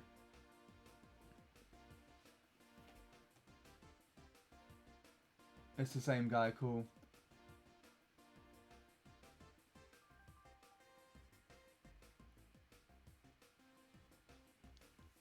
Look at your PB. I'll look at it when you've earned me to look at it, even though I don't know how you would do it. I'll look at it later. I need to PB first.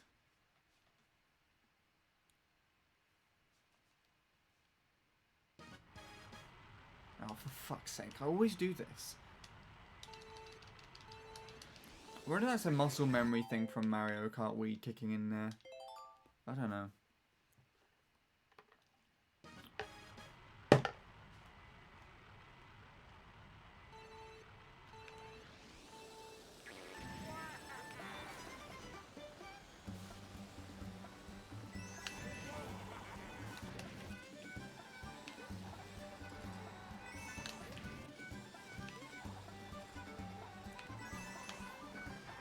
Yee! No.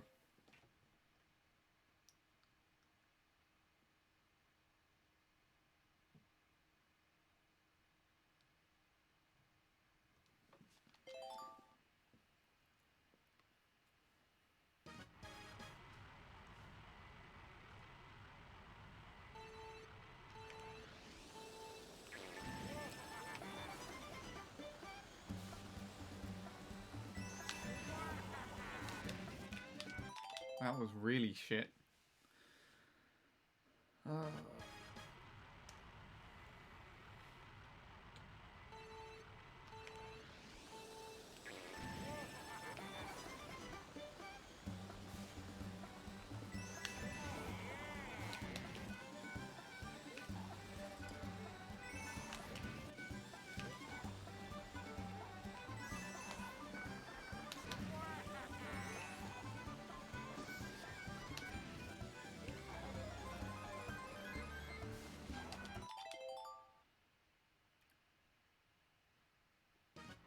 Some pressure there. Where?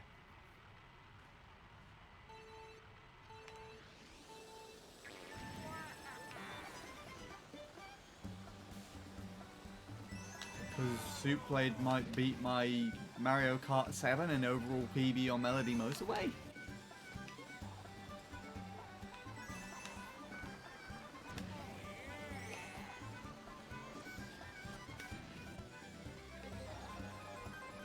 Or did I do something here? Oh, fuck off, cows, you massive dick.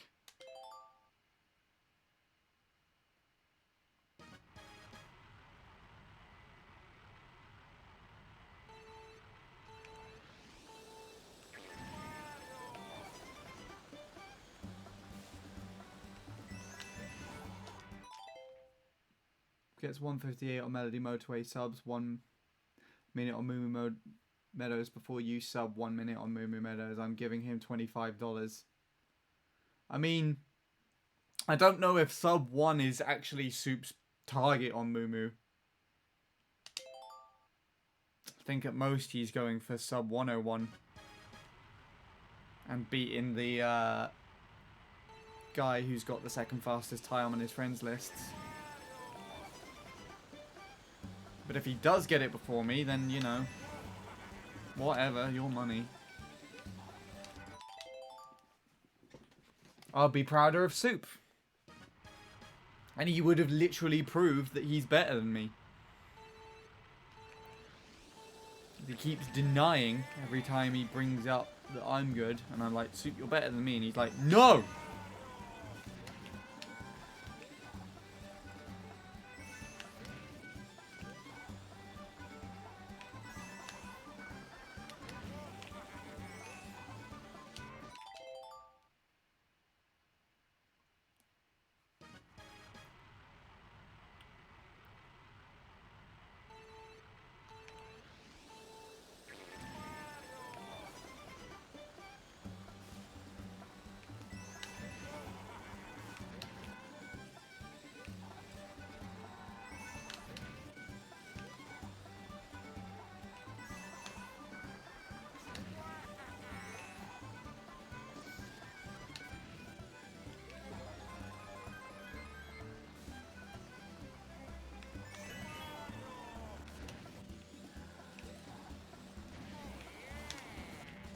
Well, it hit the fence, but it's still got a goddamn flat shroom, which has been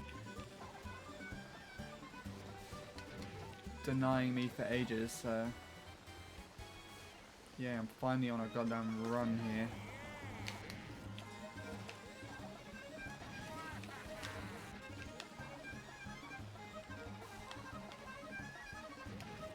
Oh my god, I hate that shit so badly, you have no idea. I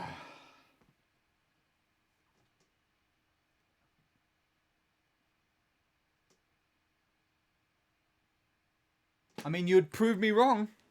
You would prove... Well, you would prove me right, actually. If you managed to do the Melody Motorway thing that Jake's proposing for some reason. I think the best Mr. Scooty can go is mid 1 minute. I mean, all of the times that are above my PB at the moment that I can see in my list are either with the vehicle that I used, a bike, an inside drifting bike, or the shoe car thing. So it kind of supports your premise. When I had a lower set of PBs, what I should have done was actually look through the list to see if there was a Mr. Scooty time there.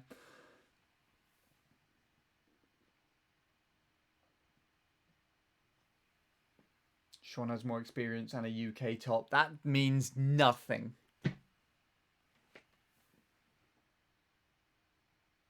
It's not comparable, though. Don't forget that the US top, if you wanted to be more fair, the US top is literally like the European tops. Like, with regards to strength. And I have had no European tops, so...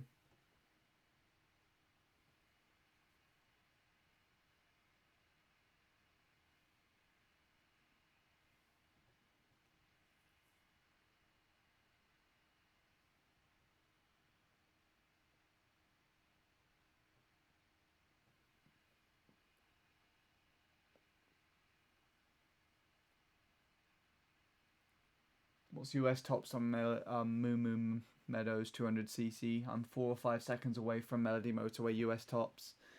59.6 is US tops on this track? Really? Wow. There's a 0.7 on goddamn UK tops. Okay, maybe it's more comparable in that regard. But then on the UK tops, you only have 5 fucking people. It's not a top 10, it's a top 5. It's really stupid.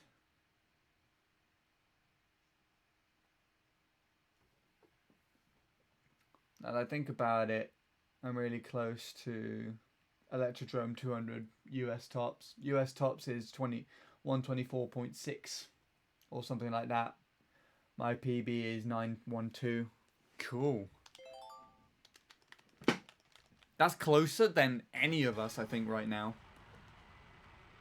What is that? Less than 0.3 different. Like 2.8 something.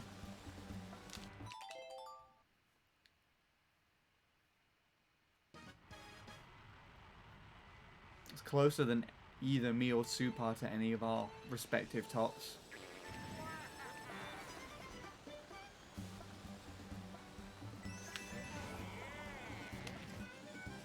I wonder if I'll actually have like the proper UK top 10. I don't know. I think I would, honestly, if I had to predict. I think it'd be like 6th UK or something, but there's just not a proper top 10 submitted.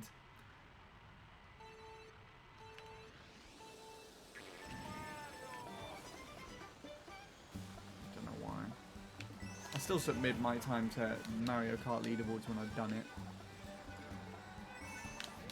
Because this is like the only Mario Kart 8 Deluxe time probably gonna ever work on.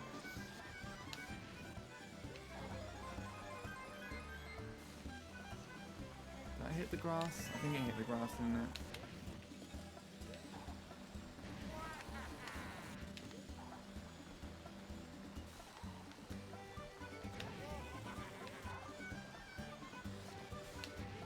Ooh.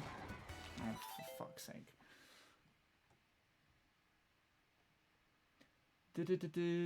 That's my goal. My summer best is a 460, so I'm confident that I can get it.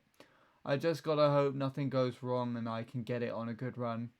I wish you guys both luck on getting tops at some point. I'm not getting tops in this game. In fact, I'm not even getting tops on the other game, respectively. I got close with Dolphin Shoes, actually. Like, it was very nearly, Dolphin Shoes on the Wii U version was very nearly my first UK top ever. Because it was 159.7, a high 0.7 at the time that I finally got the sub.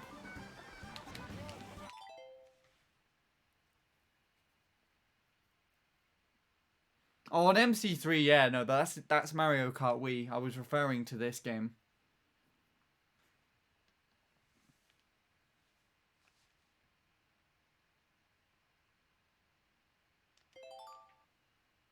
But that's my only thing, mind. Don't forget about that. Not even my strongest PB. Out of everything I've done.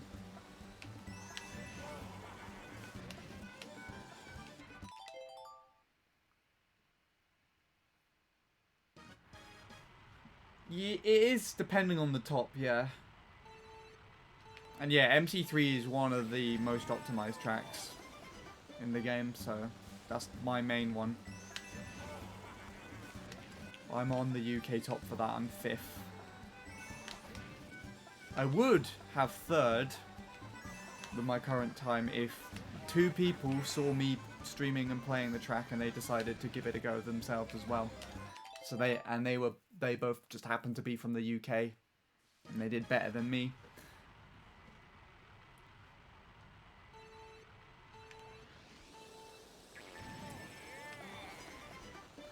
The 515 by Paul isn't his PB anymore. He improved recently.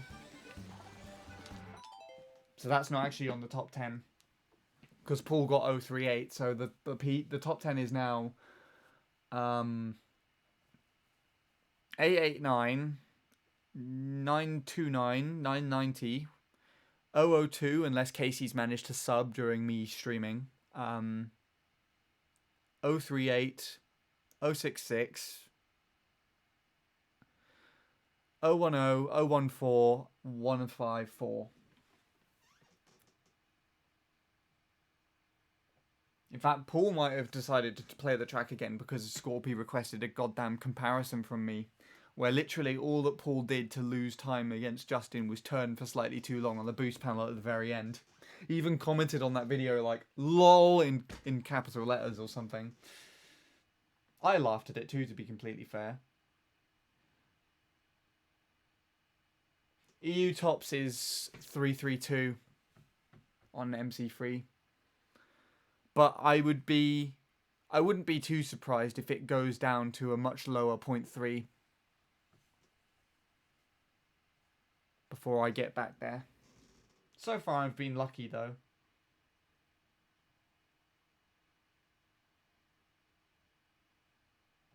Considering trying Paul's triple mini turbo soon. Has he changed the way he does it? He's just similar to the way that I've seen Vincent and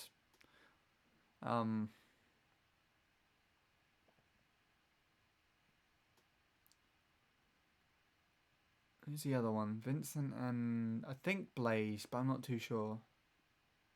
No, Blaze. No, not Blaze. Maybe the old way that Blaze used to do. Yeah, the old way. In Blaze's 278, I think he did it more like Paul, but I'm not entirely sure.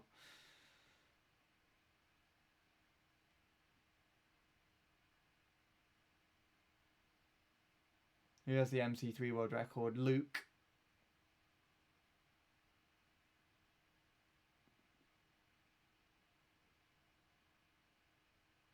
Yeah, Vincent's going for world record. I hope he gets it. And I hope he keeps it as well. I really want him to have it.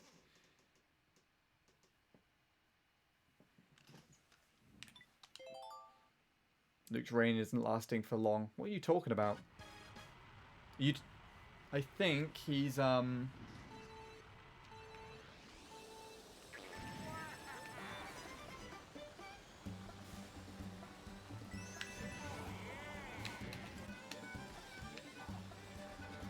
got the second most.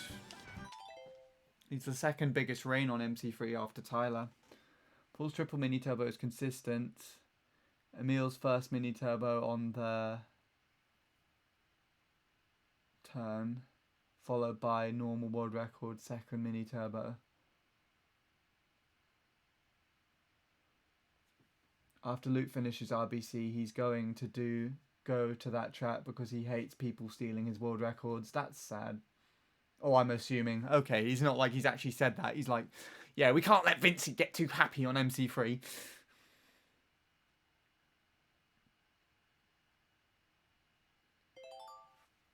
But yeah, Luke's run is ridiculous. But he literally just clips the dirt and releases a mini turbo slightly too late, and everything else is near perfect. And he got that 20 minutes into a fucking session as well. It's ridiculous.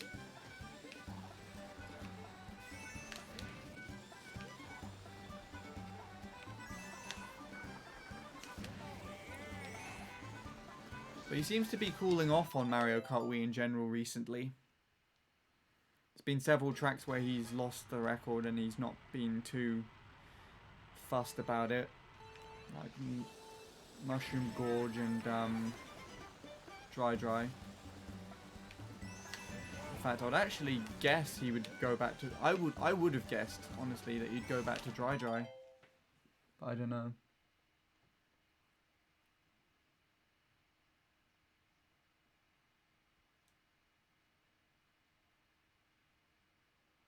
So the situation was different because he wanted the time, then realised he could get it.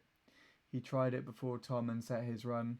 And all that drama about Tom and Luke. I understand it though, because if you look at most of the tracks that Luke has played, they are the same ones as Tom. And it seems like almost more than a coincidence if you look at it. Like, although he was saying that, Jake, and I do know what you're talking about, And yes, the drama around other people perceiving the two players is what pushed that out of bounds with that. That was the same with Delfino. It was the same with when Brett did his stuff with Peach Gardens. It was always the community's drama that made things worse rather than the player. But the thing is, it just seems like it's more than a coincidence that Luke would happen to play the track around the same time as Tom, and just take the record from him so quickly after he'd put more than 3 months of work into it. Like, there has to have been some sort of form of inspiration there, or some sort of form of, you know, seeing Tom doing it, that he just felt the need to do it. It feels more unlikely that he didn't do that.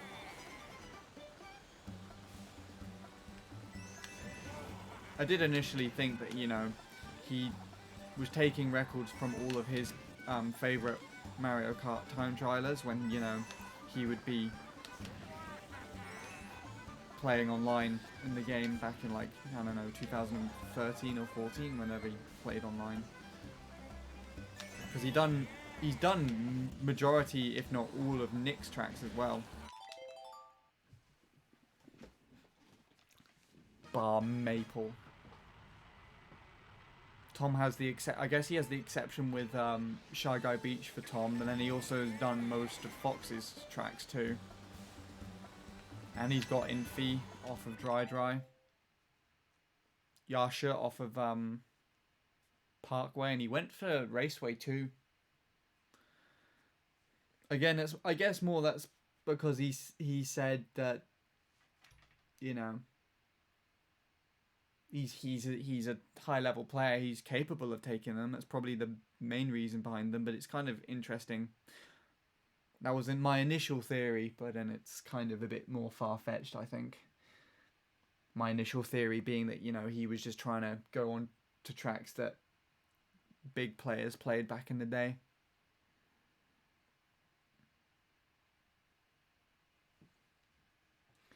But yeah.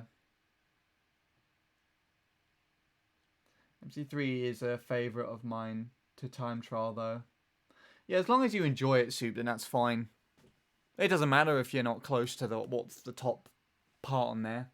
Like we were discussing the other day, if you're doing well enough for yourself and you actually enjoy playing it and taking apart the track, then, you know, there's nothing wrong. When I played Mario Kart Wii, my favourite track to TT was Toad's Factory. Great OST and lots of fun. The Moonview Highway record he set, I think he just played it because Justin claimed it. He set a run and quit. And I think he beat Justin barely with a 0.1, and then he went for a 0.0, and I think he continued for a little while to see if he got close to sub. He got a run that actually would have subbed, but it bounced over the boost panel on the very last straight. And I think that kind of just demotivated him. I'm not so good at Mario Kart Wii, so I don't know what it's like to play at the top level. But casually, it's very fun. Yeah. I mean, I'm technically not at a top level, so...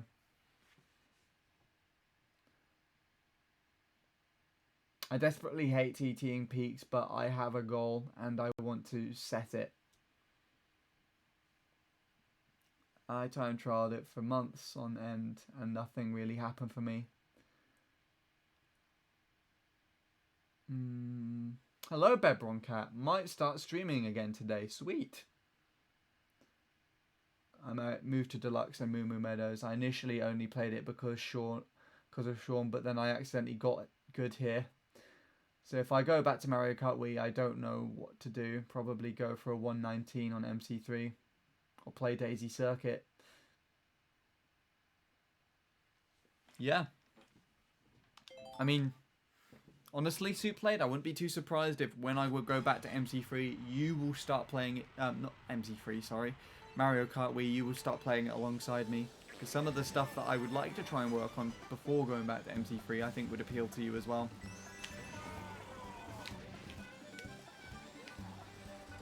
Not to reveal anything, obviously.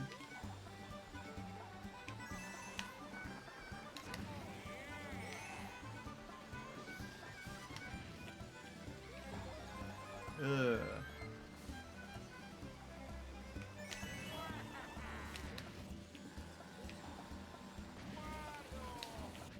Finally, get a decent shroom there.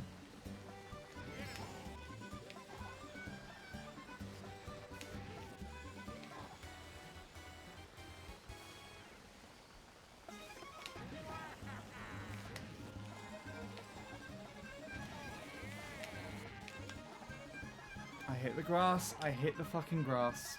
Bye-bye. Where is chat on screen? It's gone.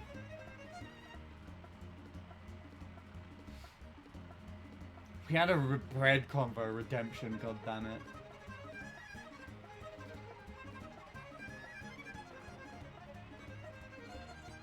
Always wanted to try Daisy Circuit. Maybe I can try learn classic with it. I do not know.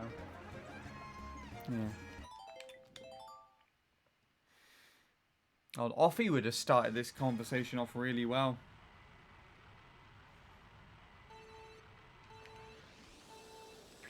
I had a ham and cheese toasty today. It was actually quite untoasted though, so it was very soft bread.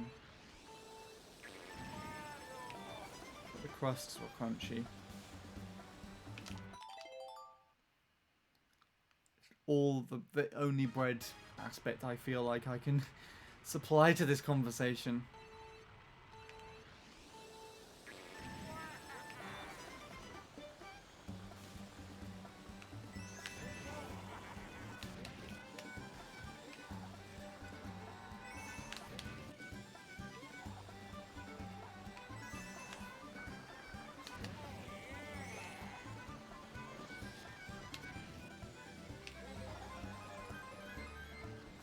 Terrible line into second lap.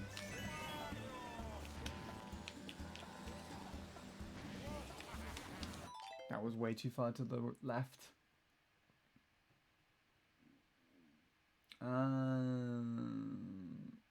Can't find my hot water bottle. Do you want to borrow mine? Mine's not a hot water bottle per se. It's literally just Grommet from Wallace and Gromit. Put him in the microwave. He heats up, but I don't get cold in bed really that much anymore. What's a toasty? It's literally like two pieces of toast with stuff in the middle. It's like basically a cooked sandwich, I guess. You need a proper toasty maker to make it though. My mum just does it in the oven. Toasty maker actually makes it work really well.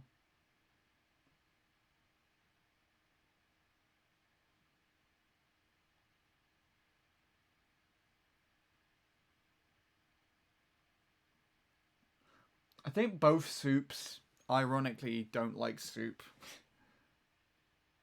Oh, never mind. Soup just says I can say I'm a fan. There you go.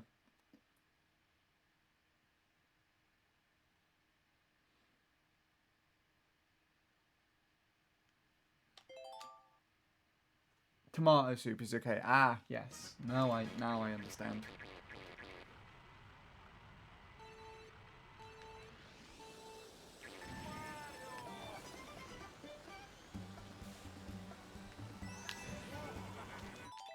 Someone on my friends list has gotten 0.4 away from worldwide tops on 150cc Moo Moo. I mean, a former friend and team member of mine is actually in the Moo Moo Meadows top 10.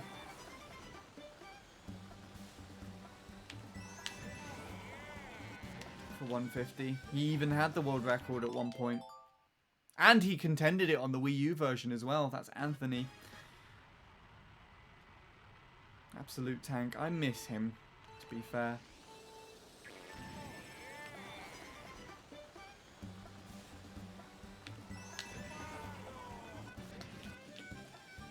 Very sad that he just departed in the way that he did.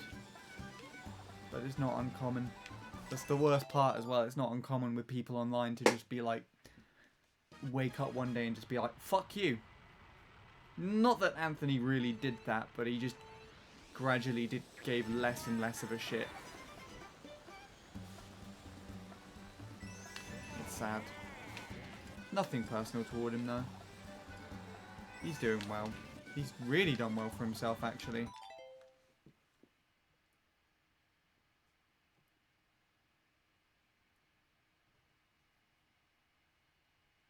Interesting.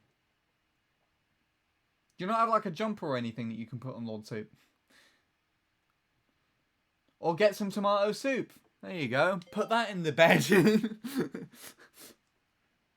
Tomato soup the bed.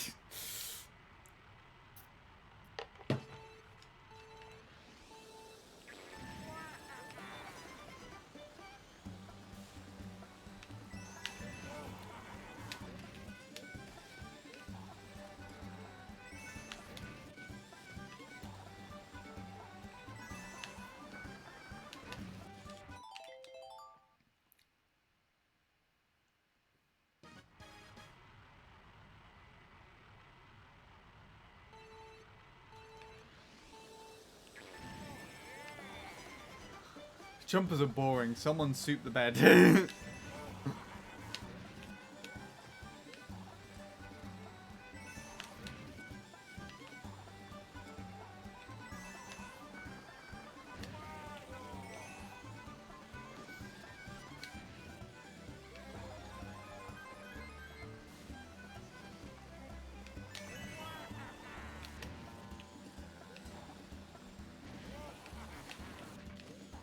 Why are the shrooms behaving themselves now? I want to continue to like fucking complete a run.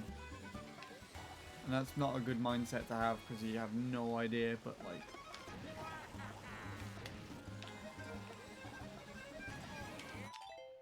This shit is being a massive cock. And I hate everything about it. Someone apologise to Leanne for me. I'm going to ruin my hands tonight. But as much as I haven't had it show, this has been really pissing me off.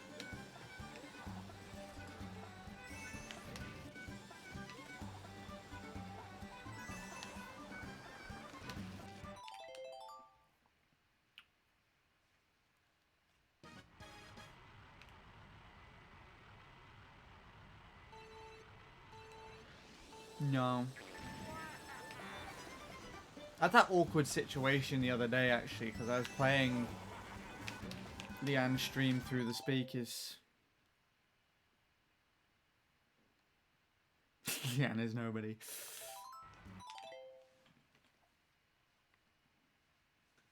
My mum was questioning who it was. What else has been said here? Had 150cc world record on Donut Plains 3 multiple times and got the first ever 113 there. I might know who that is, actually. I'm going to have to check, but that actually sounds familiar. He got like 997 or something, didn't he? 993 for like the first sub? 99 something? If I'm probably wrong, but that's what I think. So you can't blame me until I correct myself.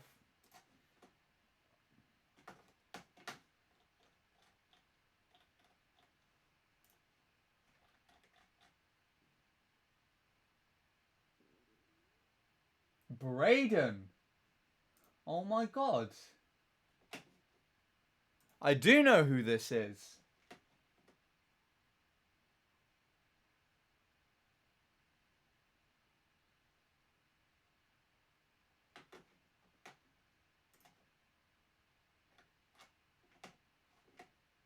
Cool.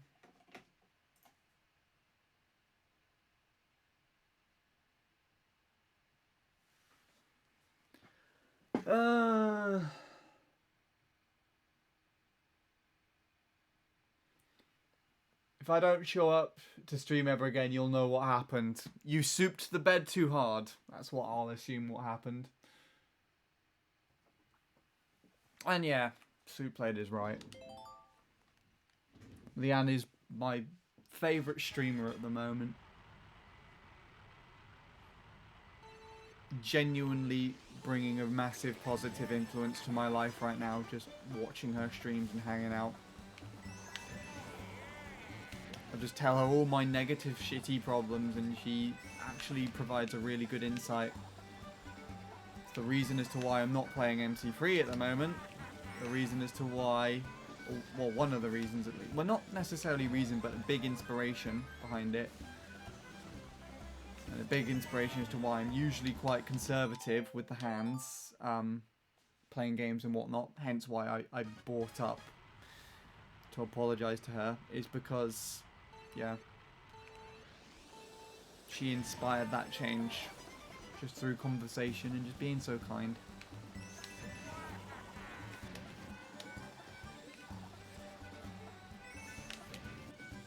Nice. And freaking Daphne in the chat earlier though, winding me up about stupid shit. Thankfully, Leanne didn't read most of her messages, for God's sake. That was annoying.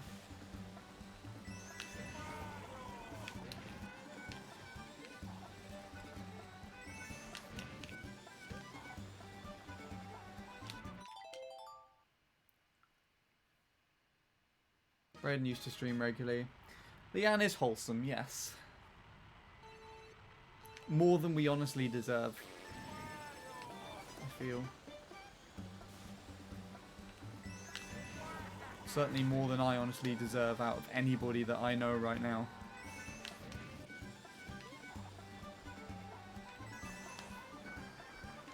My main aim is just to try and finish a run at this moment. I do actually want to finish, but like I'm really disappointed with this entire kind of thing. Kind of like my Leanne in a way. No, that's not correct. Leanne is your Leanne.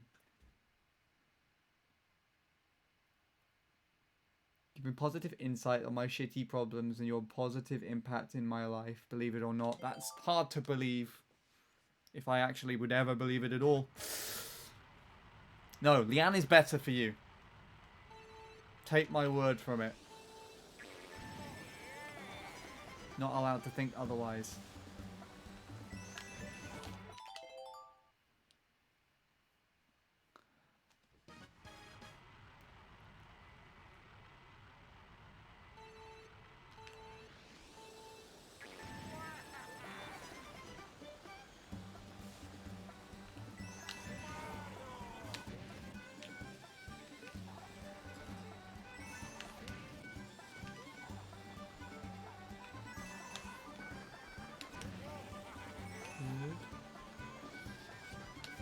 Ish. Mid one.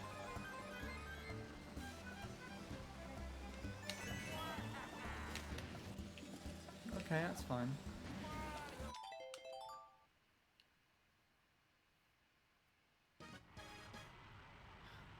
Can relate to you in some way, I'm not sure how, but I can. If you say so. I wouldn't know how you would either, to be honest. I don't feel like I relate to anybody. Half the time.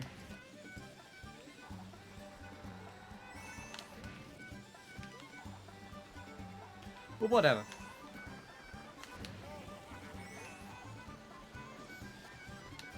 Either way, you're thanking Leanne, I guess, because there's no denying I've become a lot more positive and optimistic in my own streams after finding hers. You relate to your sister. I see what you did there. Took me a while. Yes, I relate to my sister too, unfortunately.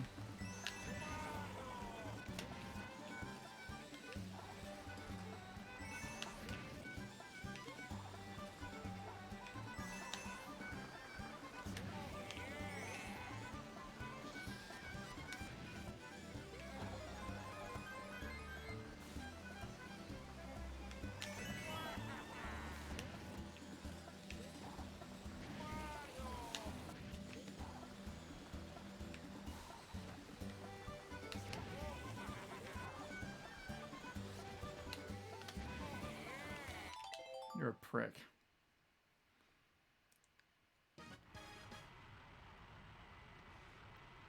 Okay, I want to finish soon.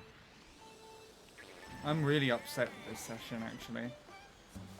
Not being good at all. And it felt like it was going somewhere to just not give me any good shrooms or anything. Actually pretty nasty. Just had so many good lat ones thrown away just by nothing.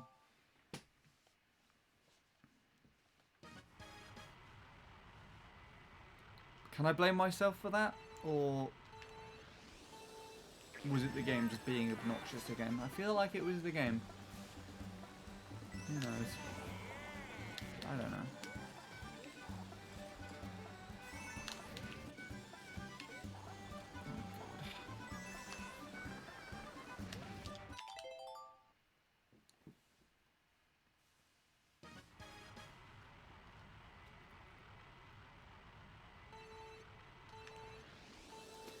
Take it easy then, Soup. Thanks for hanging out today. I'm turning the ending of the stream into a goddamn Leanne conversation, although that was technically my fault.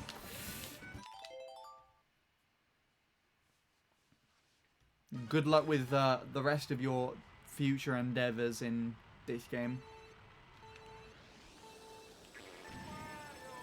We'll see. My hand's not liking me at the moment.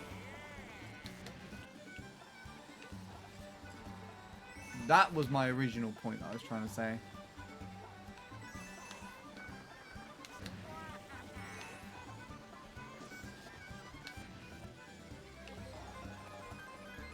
I just want a run. I just want to finish something. I don't care if it's a PB. I just want to finish a run.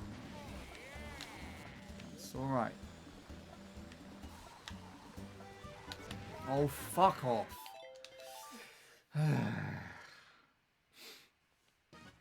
Annoying.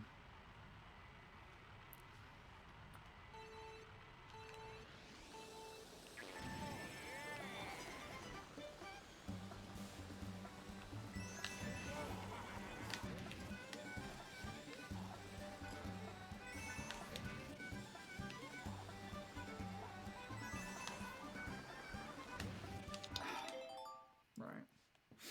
Okay.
I should have gone for the middle coin.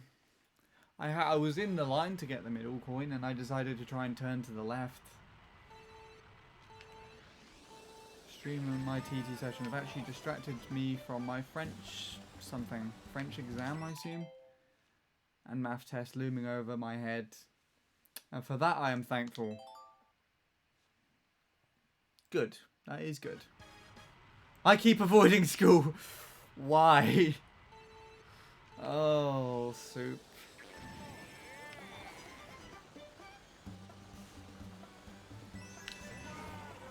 Just want to finish a run. As long as there's nothing with too obnoxious, shitty errors, then I'm actually just going to take it at this point.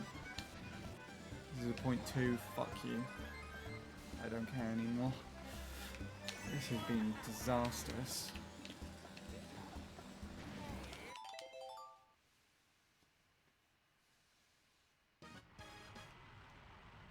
I'm starting to feel guilty about it. Too much anxiety. Then stop avoiding it.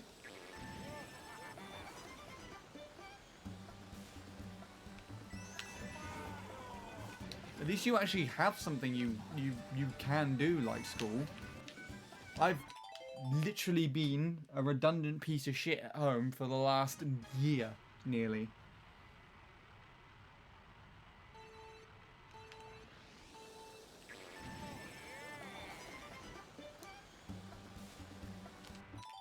I did the old internet is shit routine a bit too many times this week.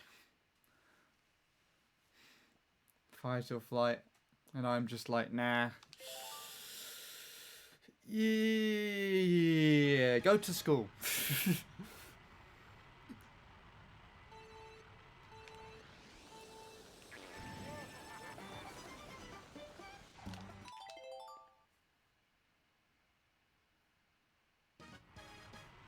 You're not proud of it. Well, at least you're not proud of it.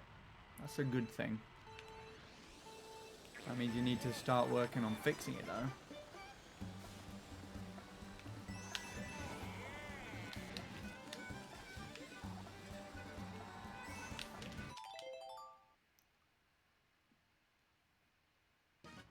Body just physically fucks itself while I'm in a lesson.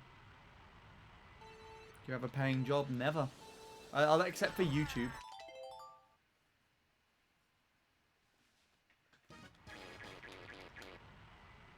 And technically Twitch. It's my only form of income. I was volunteering.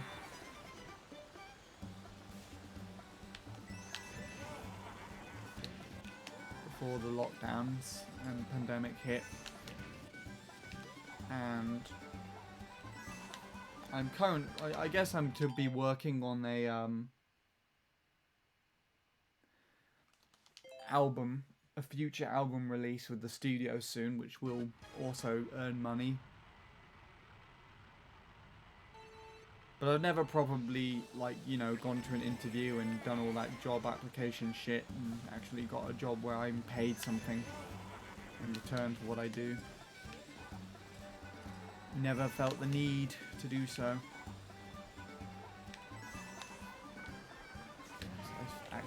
I save money majority of the time.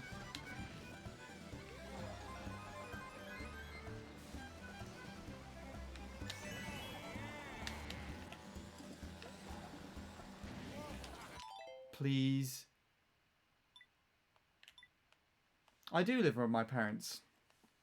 I've lived in the same house for the last 19 years, I want to say, actually. In the same room for the last 17, 18 years. Never mind, I'm not leaving. My mum went to bed for some reason. Oh, okay. I'll buy your album immediately. Of course you would, Soup. You would be waiting on the goddamn pre-order page because there'd probably be a countdown and everything, and you'll just be watching the seconds tick down.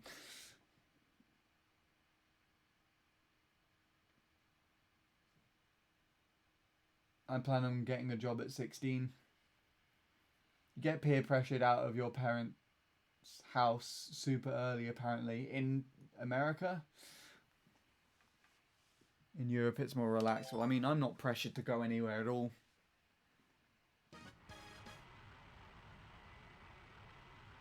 But I really wouldn't look after myself very well. The fact that, like, I still get anxiety over just traveling on public transport. One of the biggest reasons was to why me and Bradley didn't meet up in 2019 was that and just timing.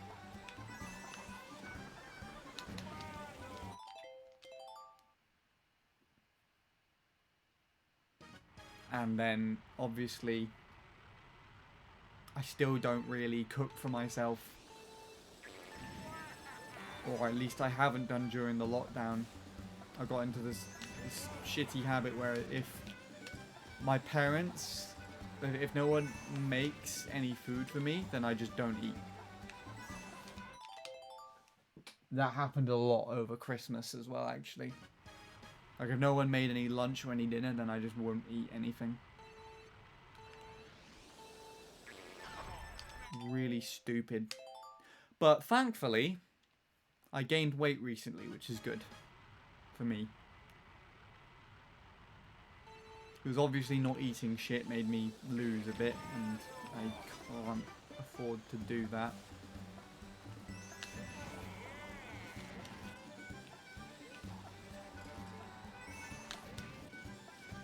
I checked this morning and I actually gained pretty nicely.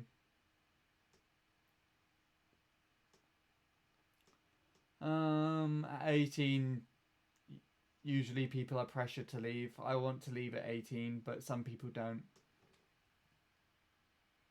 I would like to leave my parents, but that's just not happening anytime soon. I usually don't eat breakfast. Yeah, you see, that's the thing that with me as well. My lunch is my breakfast, considering my entire schedule at the moment. But if no one's made me lunch, then I don't eat anything until dinner.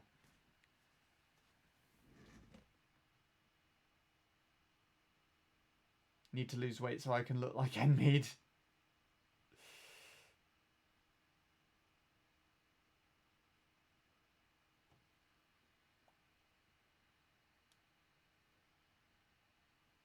I didn't have breakfast, I would pass out. Yeah. That's the other part as well. If I haven't eaten substantially enough, then I don't feel like I can actually do anything.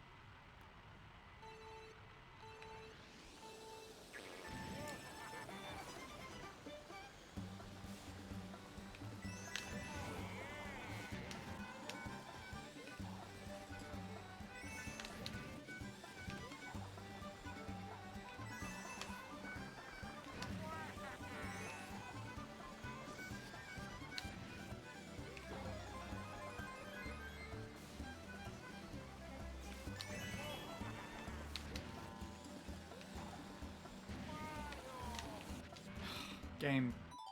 You gave me a flat shroom. The least you could do is not give me that shit on top. Of giving me something correct and you decide to be like, fuck off. I hate this. At least I'm losing some weight. I assume that's a good thing in your case. Being starving at school is the worst. You just want to lie down, but you actually have to try. Yeah. If you go into school, you're hungry, and then you have some sort of shitty cold or headache, and you have exams. You literally would be, like, at that point in time, you'd feel better just being dead. I've been there, done that. It's just disgusting.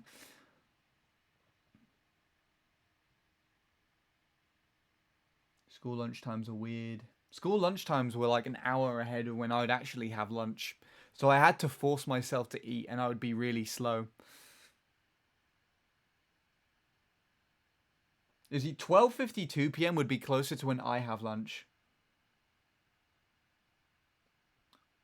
Do you at least have snacks like crisps or candy? When we have them in the house, yeah.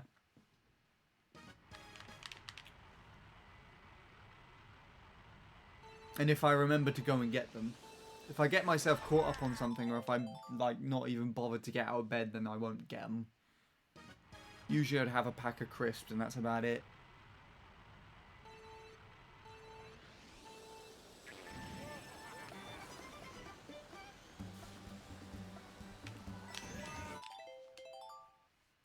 Most of the time I'd actually have a fruit, actually, if I'm feeling really hungry.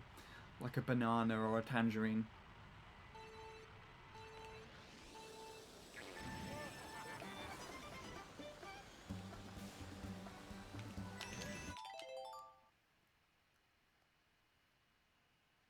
I get Greg's every day for school lunch. So that's cool at least. Yeah, Gingy would approve of that.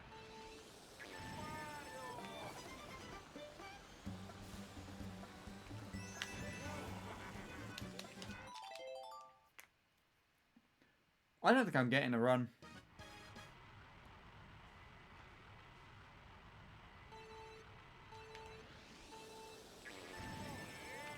I really should stop. My hand is almost agonizing now, honestly.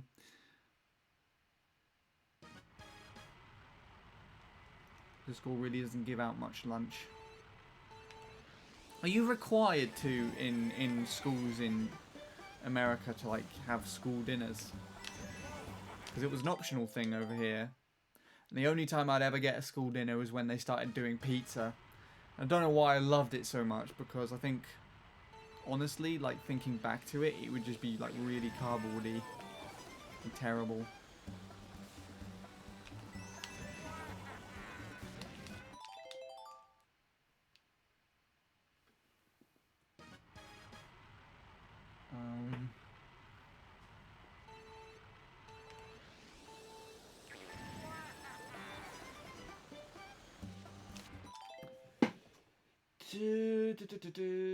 I always have to force feed myself in the morning before school. I've been sick multiple times due to this. That sucks really badly. I used to be good, but it was a Buffett kind of thing. It used to be good even. But since COVID, they've been in foam containers. I don't think so. Before COVID, there was dinner program where you could get dinner when the school got out. I see.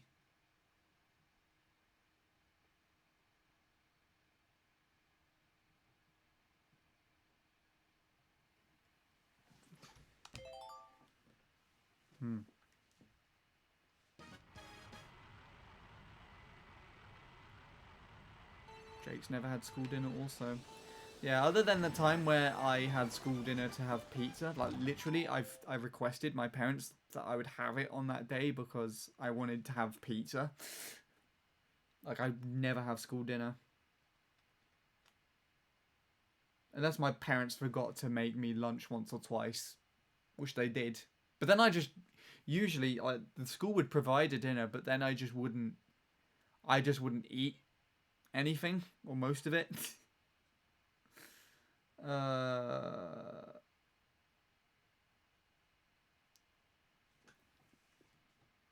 My nerves make me want to not eat, but I'm also starving and have to function. Yeah.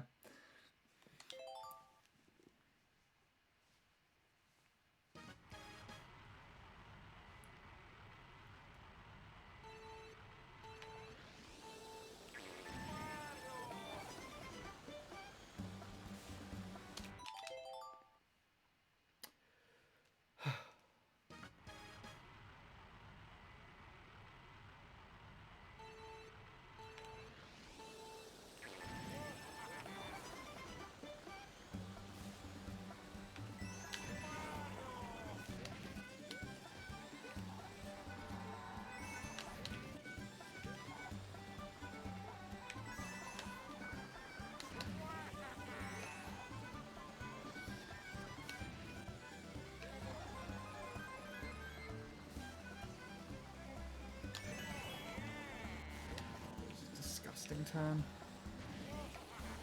Stop that! Why is that a thing? I can get the fucking airtime, but why do you send me all the way to the right? Is it because I'm not holding left for long enough?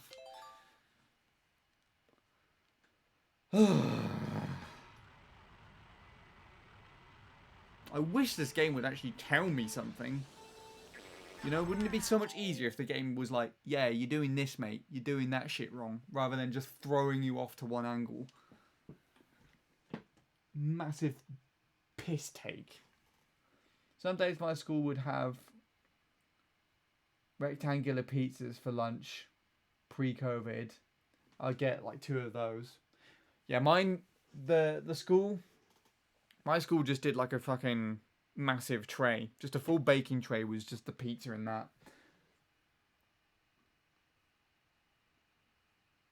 This track isn't made for 200cc, really. I said like most of the vanilla tracks in Mario Kart in the original Wii U version aren't really that good for 200cc. This track is decent. It may not be good, but it's not like the worst.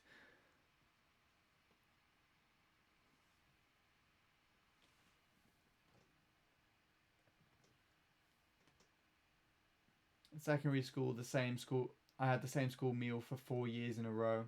Pasta and cheese. The options were quite limited, yeah.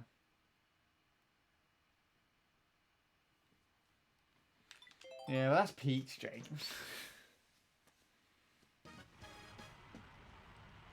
At least you actually know you're playing a fully bad track. Like it was intended to be like a piss take. This is actually a track that was in a game that was retailed.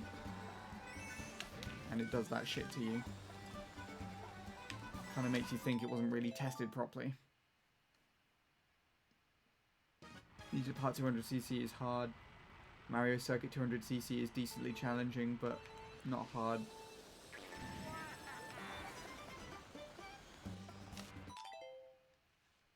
My high school used to have way more variety than my middle school. Mario Circuit in 8 is such a garbage, such garbage. Yeah.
Middle school was just shittier overall, to be completely honest.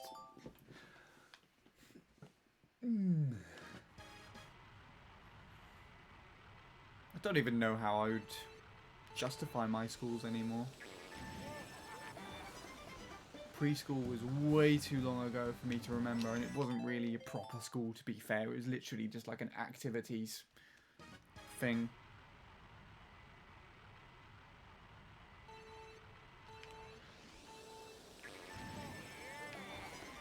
My first year of primary school scared the shit out of me. So I remember I started it late, like half a year late at the beginning compared to the rest of my class.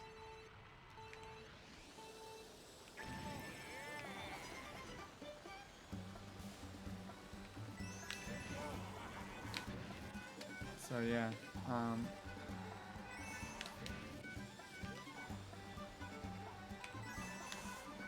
there was, in order to kind of get me used to the change to going into primary school, I had books made and everything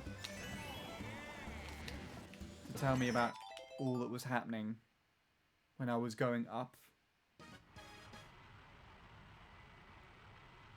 into primary school.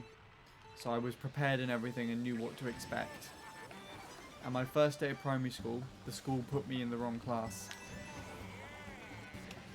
Everything that I'd been told and everything that I was expecting was completely wrong.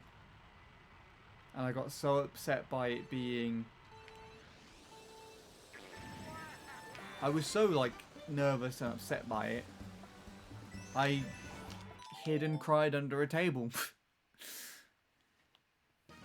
Until someone came to collect me and actually bring me back to the right class. For the most part, primary school was alright. However,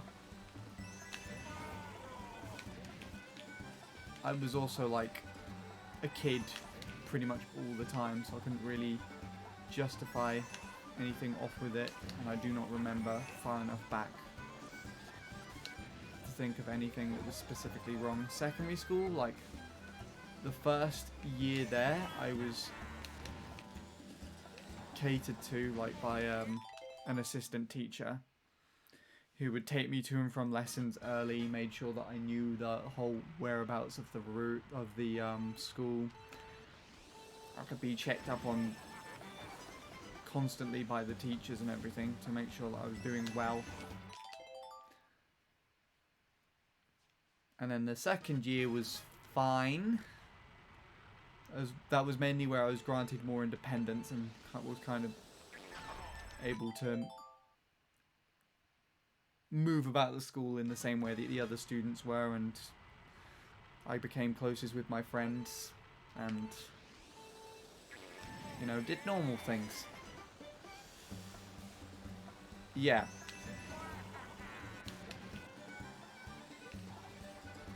That was about it. The rest? Oh no. We don't talk about the rest. But let's say that it was enough to completely make me want to, like, not go back. Of all the things ever. Honestly, if you gave me a choice to choose either be stuck in this pandemic for another, like, 3 or 4 years, or go back to fucking secondary school, I would choose the pandemic over it. I'd choose being in lockdown and stuck at home and doing this shit all the time, rather than going back to school. And I don't even feel ashamed in that decision.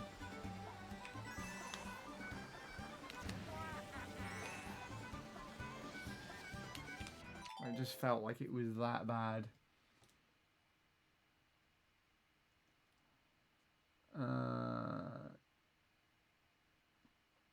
Everyone else is talking about school now. Oh, God.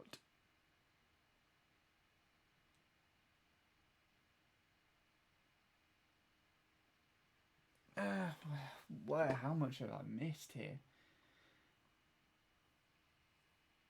My whole high school is way more varied in classes, staff, etc. I just hate school overall. It's an obviously flawed system. Yet we keep using it. Yeah. Never struggled this much. My school's saving grace is the varied practices. Elementary school for me was weird. By the time I left, I properly hated it. I was so weird in primary school. Hated elementary from 2nd to 5th grade, except 3rd grade. Grew up quickly in secondary though. Well, 5th was okay-ish. Got a dose of reality. Yeah, you pretty much the same. My entire friendship group completely fell apart. Like literally 6 months before GCSEs. It was grotesque. It was like the worst possible thing you could imagine happening. The worst possible scenario. Elementary school, I thought 305 on Sherbetland was the best time in the world. I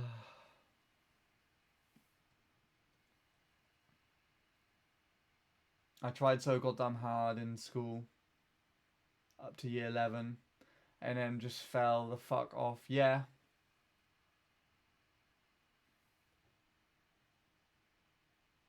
In high school, I have much more of a focus on getting good grades and travelling. Got so tired obsessing about work and burnt out, and I still haven't recovered. I kind of know that feeling as well.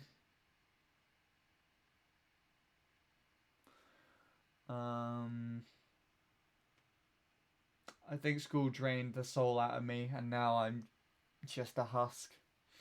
Literally, school sucks. I only have interest in it if I want to actually do something. High school is when you can finally take a deep breath.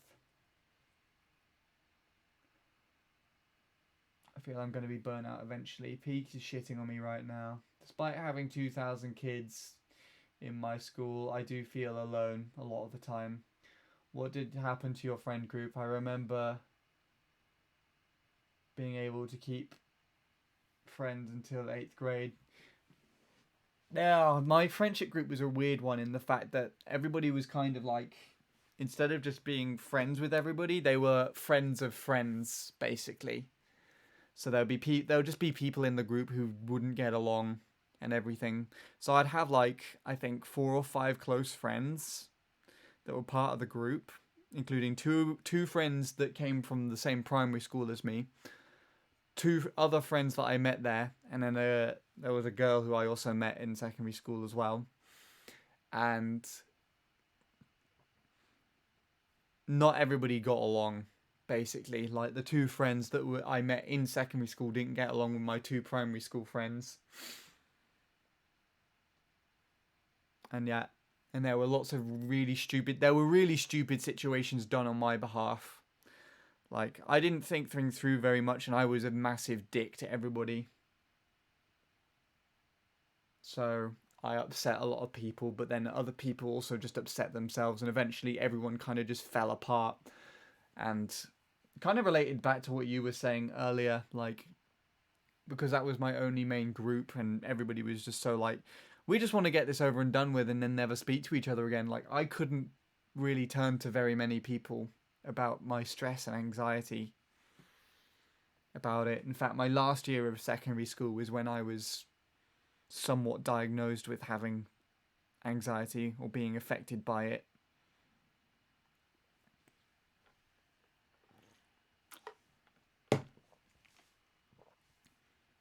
It's actually a very pivotal point in time, because I feel like that's what's completely offset me with self-esteem problems and, you know, travel issues and college. I've gradually been building that back up over the years, but it's always going to be something that affects me. Do you know what I mean? I always have the slight thought in the back of my mind, the paranoia that any connection that I have with anybody now from that point onward, you know, could quite easily bite me back. Because there were friends, like, I had really close friends, people that I considered my absolute best friends in secondary school, who were literally gone in a day because of really stupid shit that happened.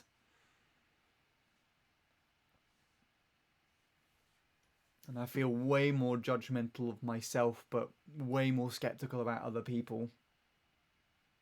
You can kind of see that divide with how I interact with people, like online as well, because Bradley and Jacob and Neil were people that I all met prior to me finishing secondary school and going on to college. And they're still like really close friends to me. But then anyone onward, I just haven't really accepted the same way. Know what I'm saying? I don't know. I don't know if that makes any sense. I peaked in year 10, but I couldn't keep up the pace. In 8th grade, I kept friends until high school. I met new, far better people in secondary school, people that actually respected me. It sucks that I haven't seen anyone from that small group in 2 years. That's how long it's been since I've seen anybody from college. In fact, actually, college is coming up to its 4th year. I left college in 2017. I spoke to my friend Georgia, who's been doing incredibly successfully. Lots of my friends in college have been really successful. They've already got music releases and everything. Georgia's been collaborating with lots of people, and she's got a song that I'm pretty sure has like over 2 million hits on YouTube or some shit. It's also another reason as to why I'm super self-critical about my own music, just because I feel like I've been very wasteful. Like, there could have been stuff where I could have succeeded in the same way as my friends did, and I haven't. But that's a different story. Don't do that, you prick.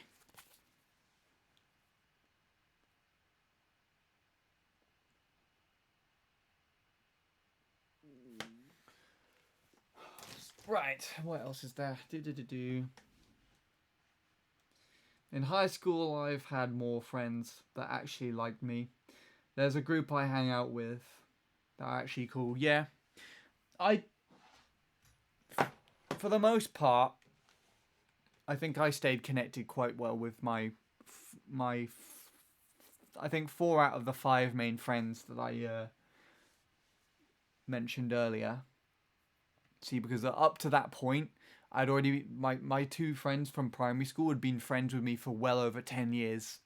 And we're still in touch with each other. We just haven't spoken to one another for ages. But I'm pretty sure we could actually, like, if we just arranged a point in time where we could both meet and just, you know, chill out and everything, it would be just as good as old times, because we were really well connected. can't say the same thing for my friends from secondary school, because I feel like, as much as I love them, they also were the type of friends that really annoyed the shit out of me for two different reasons. And they also hated each other, so it was quite ironic in that sense. Like, I had to be the divider between those two, try and stop them from fucking beating up each other. Really annoying. Struggle with anxiety every day and have ADHD with medications. One thing I will say has helped with me was the whole October shit in 2019 with Bradley and Logan. I guess in that sense you mean like helped you by you learning from the situation. And yeah. Good God. Anytime anyone mentions ADHD, I just have to look back at the door where I smashed it up. I did mention previously that I used to have, like when I was a lot younger, really stupid arguments with my parents, to the point where I'd actually just want to beat up and, you know, take a piece of, like, you know, absolutely beat the crap out of something. And my bedroom door, because my parents would usually just lock me in my room till I found a way to calm down, I punched and teared massive holes in the back of the door. And I didn't think much of it now. Or I didn't think much of it then when I was younger. So in secondary school, before my YouTube channel really took much shape, I did a little video where I guess I did kind of little, I wanted to do just my own like mini films and put them on YouTube.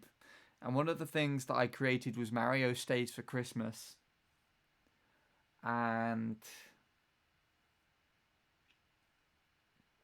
I did a little trailer clip for that where I showed myself walking back through the door for my room, but you can see in the shot all of the holes on the back of the door and how shitty it looks. And I removed the actual the full product that I made of the mini film, because, you know, it was just something that a stupid kid made to pass the time.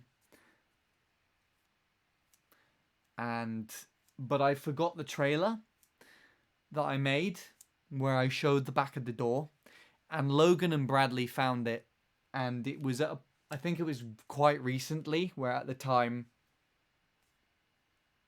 I think it was only like 2 or 3 years ago, where I'd kind of learnt, you know, I've become more insecure about showing that part, because, you know, I'm not really short-tempered or very angry at all anymore. I've come a long way from that state where I would literally just, you know, flip out at my parents and punch the shit out of the door. And so, yeah, I wasn't happy with them finding that video. But it was one thing that they found it and spoke about it as if it was a joke, as if I'd got too annoyed with playing a fucking video game or some shit to not understand the concept behind it. But to another thing is that I'm pretty sure Logan and Bradley both downloaded the video before I took it down myself. So they have that, and they could potentially use it against me at some point in the future. And that will be something that I'm always insecure about. Not that they have. Thankfully, they've been nice and kind of respectful in that. But just the fact that, you know, I accidentally revealed that aspect, which I didn't realise at the time would be something I'd become so regretful of in the future. And now they have that, if it makes any sense at all. There's one high school friend that I used to have that lied about some very serious stuff, and I felt really betrayed by it. I actually cared about her and her problems, but it turns out she lied about all of it. Yeah. The sad truth is, that position was one of the situations that I did. So in secondary school, I was the one that lied to all my friends. don't want to go into too much detail about it, but one of the very big things that I lied about to my entire group, which got found out very quickly.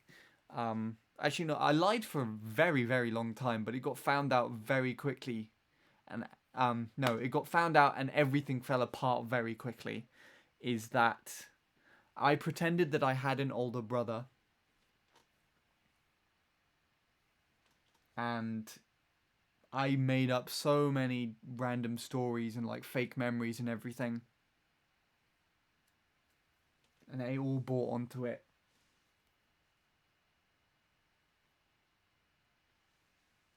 It was a really shit move. I mean, that's not the only thing that I lied about, but it's one of the big things.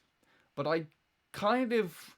I don't really know why I did it overall, but I kind of think it was more of a security thing. Like, I made up a character that, you know, could actually be more positive and help sort of defend me or, you know, feel more secure.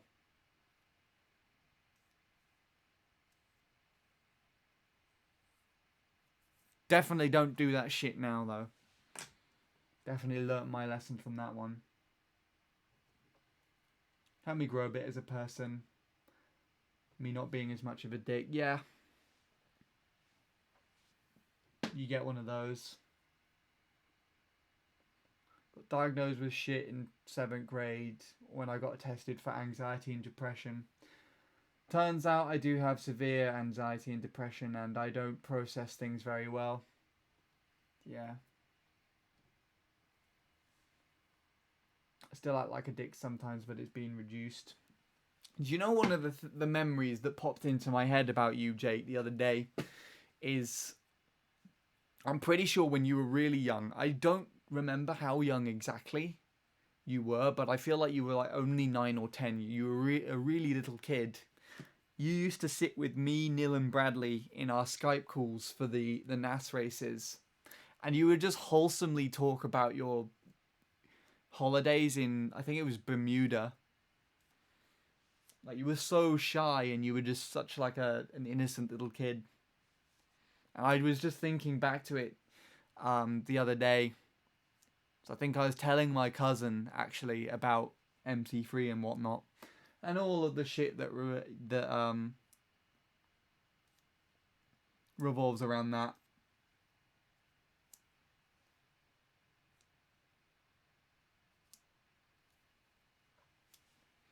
So cute. So wholesome.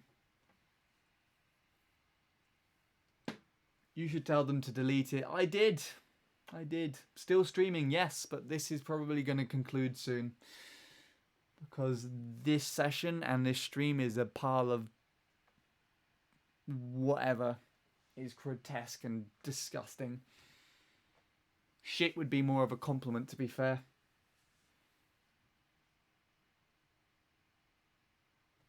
What did they download? They downloaded a little shitty coming soon video for a little shitty mini movie that I made. I privated the mini movie, but I didn't private the coming soon thing by accident. So they downloaded that. And it was a video where I had, like, my back door, my door of my bedroom, the back of my bedroom door in shot, where I, you know, punched and beaten the shit out of it when my parents locked me up in here when I, you know, had a massive tantrum when I was younger. Just to put it simply, that was a horrible sentence. I don't fucking remember. That actually happened. That's honestly insane how far we've stayed together. Talking about IRL at the moment, yeah. It might be, Jake. It might be in one of the past broadcasts for the NAS stuff. But I don't know. It depends on who was streaming and recording at the time. You were literally about to come up to the age that I was when I was doing NAS, actually. I think I was 17 for the most part. 16, 17? 17, I want to say. And you're coming up to that, if I remember correctly, very soon. Will you show my music part, PB, though? I can do. To finish off. Let's catch up on chat first though, shall we? I would love to make films. I would have a commercial I made for the Red Lobster that I don't know if I want to reveal. Yeah, I would honestly be more into film and stuff if, I guess, more of that sense of the YouTube career went well. But I guess I fixated more on recording games and stuff when I found Dazran and Nil and X Shifted, so kind of just went down that path. Hello, Bint. Welcome. This is the end of the stream, though. We're having a big conversation at the moment. What was I doing at the internet at that age? Be right back. Let me go searching. What's it on the Team863 channel? No, it would be on this one if I streamed it at all. As a as like a saved highlight of the NAS sessions. This was before Team863. But yeah, there we go. We're all caught up. Hope you've been well, Bint, nonetheless. This session was not a desirable one. I got good lat ones, but other than that, like, the track was kind of a bit shit to me. I'm pretty sure you know. I was talking about all sorts of things. We were talking about secondary school and life at home when you were younger. Even the past from, you know, past handy 863 things.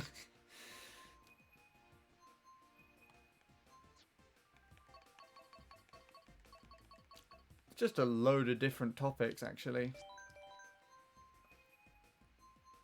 I think you've been here in some of those like similar conversations in the past I've had on here. It's quite common. I still have stuff I haven't revealed about myself that I thought I revealed long ago. Like, I didn't know I never shared about my past and stuff. Yeah. You did art? I did art. In school. I did art. As like an actual subject.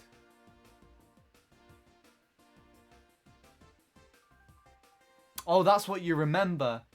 I was here for one deep conversation that one day, yeah. About the art stuff. Where you talked about the first time you met Maniac and his girlfriend. That's right, I remember this now. Because you were trying to tell me, like, if I wasn't having fun with the game or something, then I should have put it down ages ago. And I was trying to point out that the fact that I stayed with the game in the ways that I have for so long, then certain situations wouldn't have worked out the way they did, and I used that as an example. I remember that. And that too, yeah, my granddad's funeral. He passed away suddenly on his holiday in 2019, so they drove 3.5 miles down across the country to see me. Ooh, Jake's found the VOD. Awesome. Yeah, no, I remember that. Interesting you say about art. I actually have been considering doing some sort of like drawing or sketch soon. There is someone in particular, not to name any names, that I want to draw a portrait of. Pretty sure I revealed that on last stream. What year would NAS stuff would be the NAS stuff? 2015? Mid to late 2015, I think. In fact, actually, it's quite funny how we're speaking about this, Jake, because you know all the stuff that I said where my friendship group fell apart before I finished school and everything. NAS was a byproduct from that. So the whole reason as to why NAS existed, why I did the performance back then, and why I was doing all the support groups and just hanging out with online friends, was essentially the healing process of all of the shit that went down at the end of secondary school. So yeah, you were actually included in a very pivotal point in my life, because that was where I set in stone my path as a musician as well. Before that, I was like a shitty Mario Kart player. That was genuinely my profession. I realised I was rather mediocre at it though, so I lost interest. Yeah, I get that too. I was the same. Art is quite therapeutic. It is, when you're not trying too hard and when you're just doing it as a relaxing sort of thing. It very much is. And I very much have a feeling to do it right now. I'm considering doing music, Sean. Show choir is really fun and I enjoy singing a lot. Yeah, I think with choir stuff that can be a very big hit and miss. I've been parts of choirs in secondary school and whatnot as well, but you can also have some really weird choirs. Like my friend and her sister were in part of a choir in their respective secondary school, and the person who was leading the choir and everything were getting them to dress up in stupid costumes and actually getting them to dance and do really stupid shit, like really babyish sort of things, while they were trying to do that there. So it was no surprise that like only after a week or two when they tried that out that they just decided to be like, I don't want to do this anymore. This is not a proper choir, it's a massive joke. Yeah. This was similar to how I sounded back then, and me not knowing what the fuck I'm talking about. That's why I was happy when you picked up this game, because that conversation gave me the vibe that you feel like you have to play Mario Kart Wii or MC3. Yeah. I'm pretty sure like within that topic or conversation, it kind of feels like I set myself a task that never ends, because it always feels like I can push further.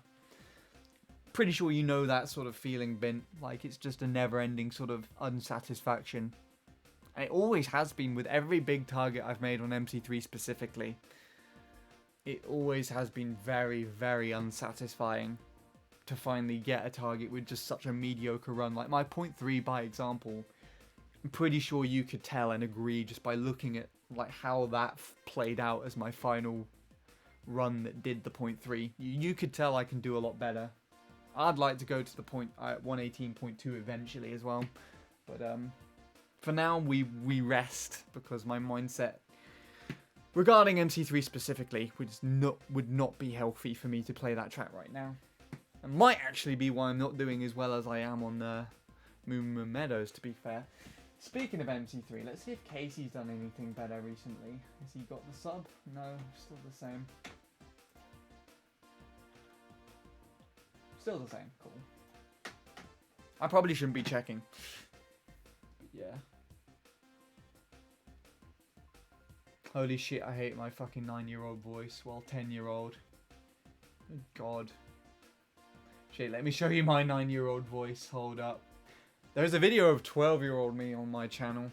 I don't want to share it around to anybody, so if you decide to go and look at it, please don't share it without me consenting to it. But if you do want to see how 12-year-old dick piece of shit was right at the very beginning of his YouTube channel career, you can take a look. It's literally just me fucking about in front of my laptop with all the settings on Movie Maker. It's a piece of shit, but whatever.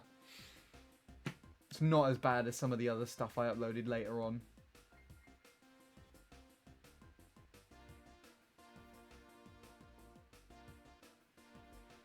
I've been more confident about my voice ever since puberty dropped. I've just been in a mixed opinion about my voice. It's one of my best qualities, but I also feel like it's very shit at the same time.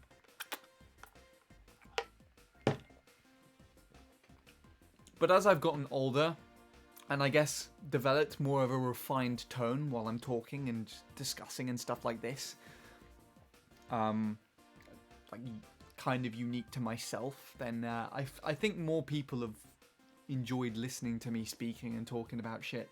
And singing as well. That's another thing that I hate doing, and I'm not good at, in my opinion. But I think it also has helped, because I think for the most part when I'm trying to sing, trying to talk and, you know, record myself talking, I've tried to replicate other people that I'm around in real life, either in school or in college, or, you know, that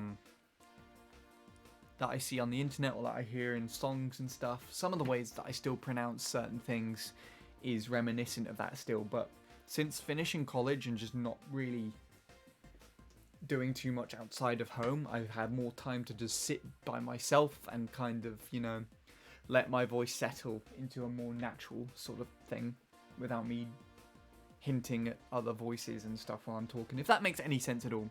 It's more or less doing its own thing rather than replicating other voices.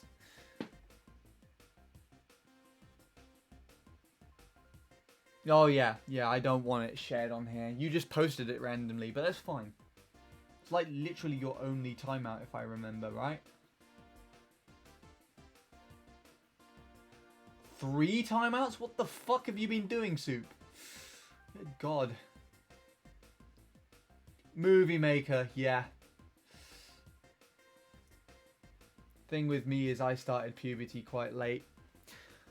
I was the complete opposite. I actually started relatively early, so although you obviously still get evidence of me not in puberty at the very beginning of my channel, back when I first met Bradley and Jacob and all that, I was already well in it.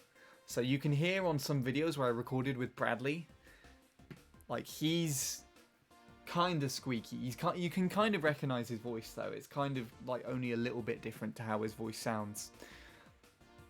You had Czech in the call, who had completely not gone through puberty yet. He was just a little kid that was chatting with me. And Anthony, I can't remember. I think Anthony was actually relatively low voice quite early on as well. And then just me, I sound exactly the same. And I was 14 when I met Bradley. I had facial hair as well when I was 14.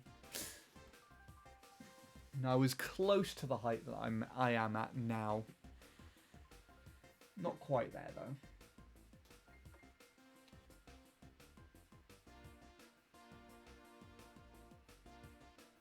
My voice isn't exactly how it will be once I finished puberty. Even then though, Bint, it still shapes and changes the more you grow through, like after puberty. Because there's still very noticeable differences between when I finished secondary school to when I started college to when I finished college to when I started my volunteering to now. There's actually it's relatively noticeable within my dialect and the way that I vocalize some sort of aspects. You can even tell in my singing. I think it's more clear in my singing than my talking, but my tone has become more settled. It's more rich. Beforehand, my singing sounded a bit more like I was talking beforehand. Now it's kind of got a bit more depth to it. It's quite nice. It's better, actually. I prefer it to how it was before. But some of my friends, even in college, they said that my singing voice has got a lot nicer. But I would still say I can't sing, personally. How long ago did you finish college? 2017 when I finished.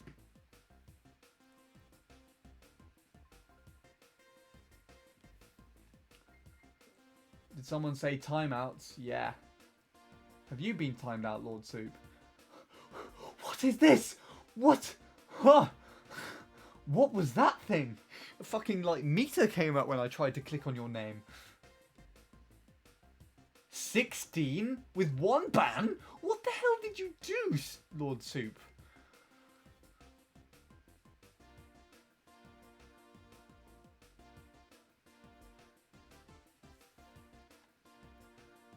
Right when you went through the Bradley ban, you started it. You started puberty that late. Jesus Christ.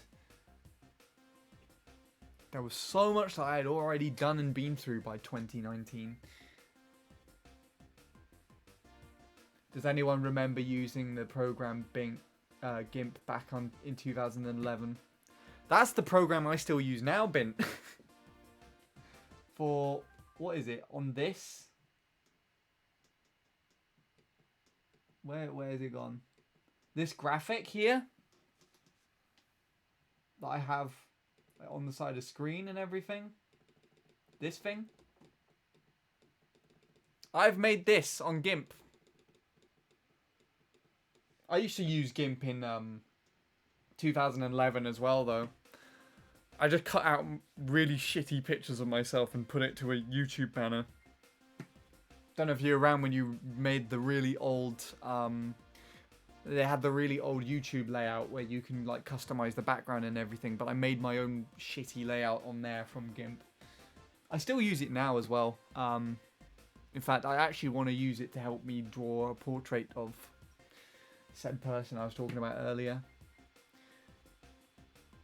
My height is, I think, 6'1", give or take an inch on a good day. My posture's very variable because of how, well, bad I slouch and stuff. So, like, if I've been standing up or sitting down most of the day, then I can actually be a little bit shorter.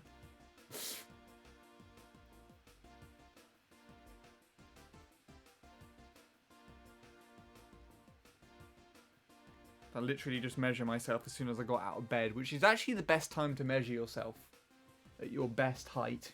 Is straight after you get out of bed. It's much better.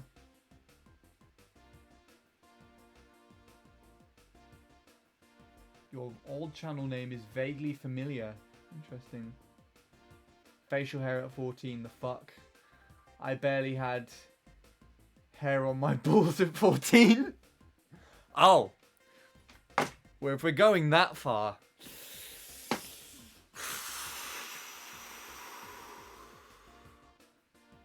Not to go into too much detail, but I'm pretty sure I had a full patch of hair.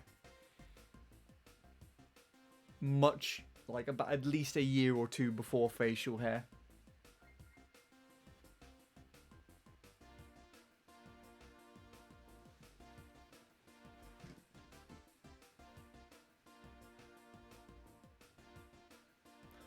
Mr. Skylander, dude! That sounds familiar to me as well. Actually. I want my timeout or ban count. Yours is going to be like an infinite symbol. 13! With 2 bans. You had less timeouts than Lord Soup. I think I know why actually now, is because Nightbot used to time out people who spammed emotes for some reason. And Lord Soup would just keep doing it intentionally to annoy Nightbot. So that might be why.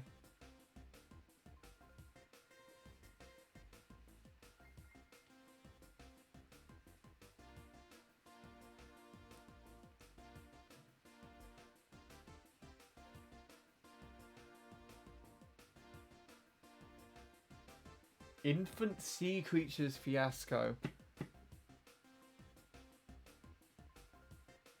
No idea what you're referring to.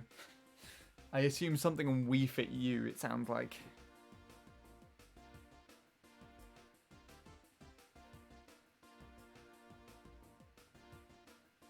Does anyone want to buy them? Don't know what that's in reference to. You appreciate the ban in the long run. You're welcome. It was Bradley. I've never banned you.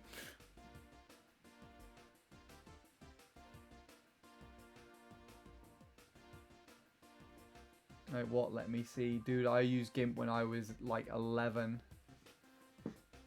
That's so nostalgic. I wouldn't have been young enough to do it. I would have been 13 or 14 when I started using GIMP.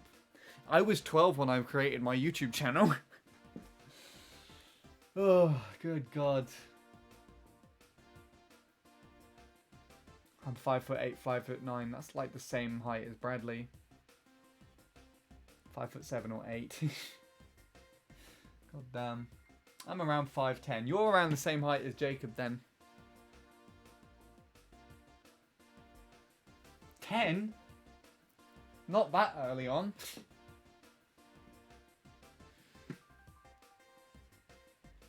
12 or 13, I think.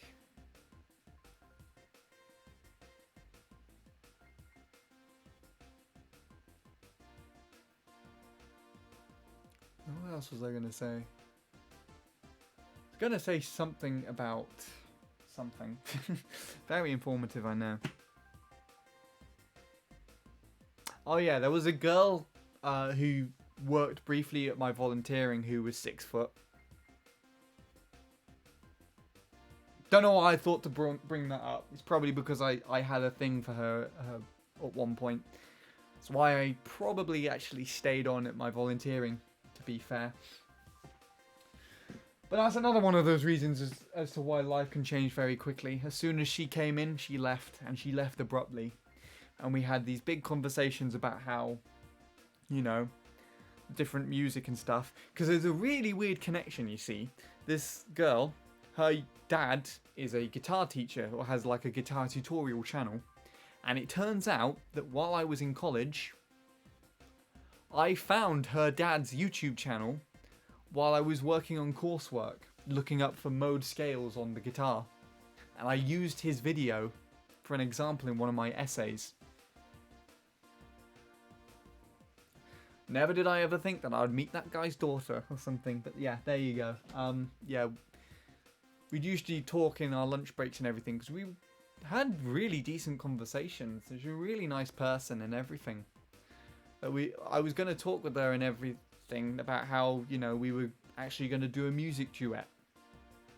Because she could sing, she's an actor, and I played the guitar and somewhat sang, so, you know, it kind of seemed like a quick balance, but as soon as I tried to, but as soon as that idea sort of came around, she left my volunteering without a trace.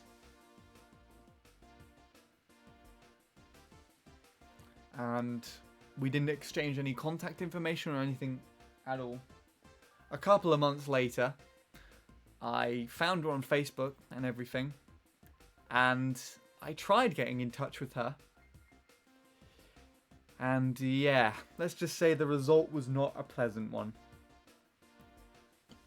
Not one you would expect from someone who you had such a big connection with, or such at least a reasonable or good connection with for a little while, but it was saddening to say the least. But that's like one of the last times I've had like an inescapable sort of downright depressing feeling, other than when my granddad passed away. So there have been like really still quite sickening and depressing sort of feelings recently, but they've not been that bad where I like genuinely didn't feel I could escape from it, if that makes any sense. Like I feel like I could sit down and do a stream and, you know, all be fine. I can watch Leanne's stream and, you know, it'll all be fine there too. And listen to music. I hate that shit where like you have just something playing on your mind so much that everything you do seems to be tinted with the flavor or the taste of that feeling. It's just really weird. Anyways, time to end the stream, probably, although I haven't even watched Soup Blade's run yet, and I've had it downloaded for like 40 minutes. We love the Soup Melody Motorway PB while Sean talks about this stuff. I just have it displayed here. Even I timed out Jake. Oh! Well, there you go.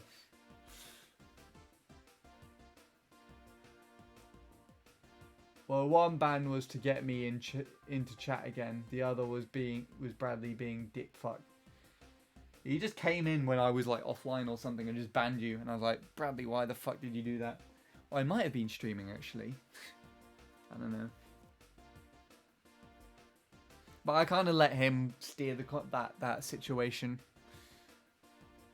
I didn't want to intervene by any means. The We Fit You Baby Shark fiasco of 2020. Oh, okay. That makes sense.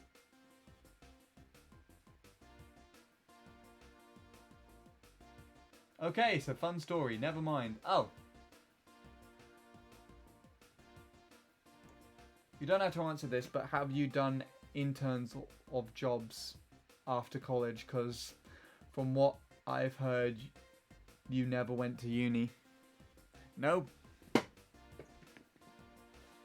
I was at home for an entire year, pretty much. Stuck at home. Summer of 2017 came to an end and I was just stuck here. At the beginning of 2018, I actually did like a week's work experience in a music shop, because the local music shop was somewhere I really wanted to work. That was actually my idea.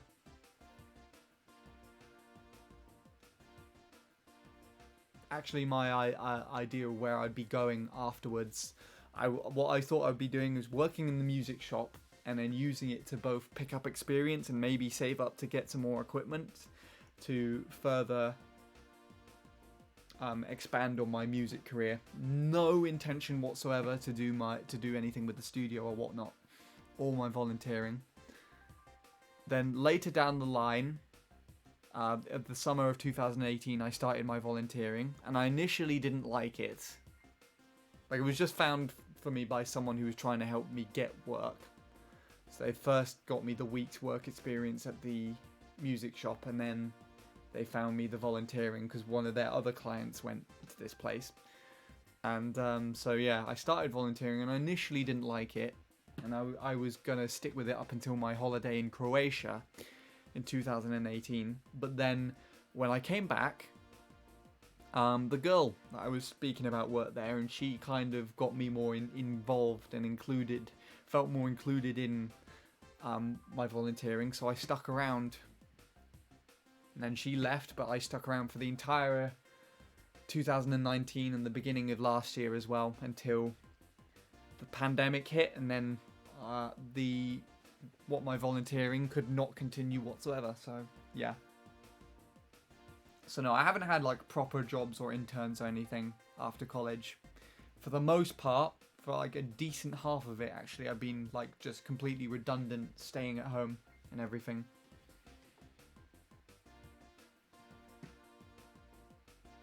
Don't see why it had to be unpleasant considering you two had quite the convos.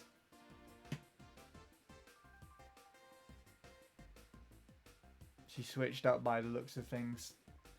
Why were you stuck at home, if you don't mind me asking? Because I didn't have anything to do after college. I didn't straight up leave and go on to doing my volunteering, or I had no motivation or ambition to like do any work or anything straight away, nor the need to. So I just kind of got left. What was supposed to happen as well is there was someone from an agency supposed to help me find some work experience or volunteering to do before working up to a proper job in the future. On account of like the revolving around my anxiety and everything kind of stepping in the way of being able to approach it properly. But also just my motivation not being like, yeah, nah, it's fine. Because the fact that I would not do it on my own if no one helped me.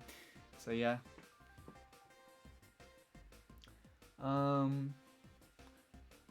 think the last time I had a depressed feeling was when that affirmation friend lied about all her big problems she had. It was mixed with anger mostly. Yeah, I can understand that. You want to work, I'm guessing, right? A full-time job so you can live on your own, or is that just not foreseeable for you at the moment? At the moment, no. I think at the moment what I would be doing is actually focusing more on music. You see, the initial idea after finishing college was just to get the, I guess, start working in the music shop, and I'll probably be doing part-time. Like, literally everybody who was working at the music shop was part-time anyways, even all the managers and stuff. Or at least it seemed. They might not have been part-time so much as they were, like, working from home or something. If that makes any sense. But all of the main employees and everything were all part-time too. But yeah, the main idea was to try and get a job there. So I was actually, rather than earning money, it would be more to just actively be doing something after I finished college. But then a musical career, me being a musician, is more of a focus, and as it's a creative thing, it's kind of more chancy. But as I wasn't able to really get so much of a job at the music shop, as I was just work experience, and I was kind of just lost, waiting to see if I could do something again. So you did the typical thing where, like, you did the week's work experience. I tried my best to show off to them, and they might consider me, if a position opens up in the future, to come back for like a proper interview and maybe actually get a job there. But they never contacted me again. But yeah. And that's when my volunteering came in. But the thing is, as well, with my volunteering is, while I was doing that, the person who I who was working to get me a job, found the studio that I now go to. And obviously, the studio is actually a really good place to be, because although it's not necessarily the music shop, and it wasn't necessarily a job opportunity for me, it was a very big music development opportunity. And that's where I met my friend Emma. I'm pretty sure you've seen like some of the music and stuff that I uploaded, Bint. My friend Emma, who I performed with in the virtual festival last year and all that shit. And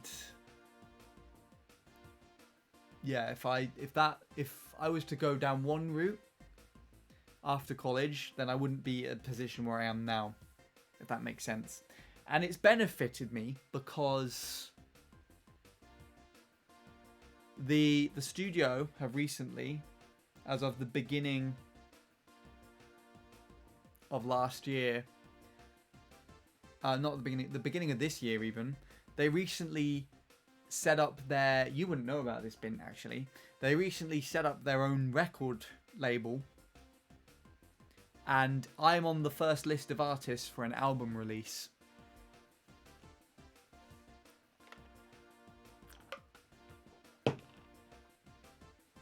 Which is pretty good. But then there's also, I responded to another email yesterday, at some point yesterday, and apparently what they want to try and do as well is, because I'm so, I guess, such a desired asset, or like they've developed a really big liking for me at the studio, honestly. Like, all of the staff and everybody have added me on Facebook, and a couple of them follow me on Instagram and everything, and they just like respond and treat things like I'm family. Like, Emma honestly is like a second sister to me. Like, you have no idea how much I love that girl, honestly. And yeah, and so they emailed me saying that they were considering a board ambassador role, to starting up something like that in the new year, and they want me to be one of them, a board ambassador. So that's not only an album release, but like something that may or may not be a proper job based around the studio. So yeah, double win-win. If I stayed with my thing, that would have never happened, probably. Yeah. There's also an ironic situation. I want to go back to Mario Kart things here, because you may or may not find this an interesting story, but back in 2019, after that really depressing situation, you know, about that girl I was talking about from my volunteering, I wasn't really, like, as I was saying, like, there was a sort of inescapable negative feeling. I was just finding hard to get away from, and I was playing MC3 at the time. I had a 118.7. I'd barely been able to push to, and sometime in February of 2019, just out of literally nowhere, like one of the nights I came back from volunteering and decided to boot up the game and played, I just casually improved to 118.775, my absolute least favorite PB of all time. Like literally, I saw it on the screen and I just had no reaction whatsoever. Just wasn't happy, wasn't mad, just looked at it as if it was a failed run, pressed A through all the splits and everything and carried on trying to play the game.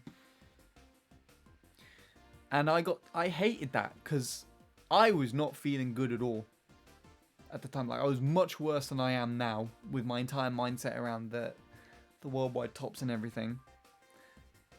I was just shit. And I was really trying hard to push for what I thought the UK tops was at the time, which was a high 6.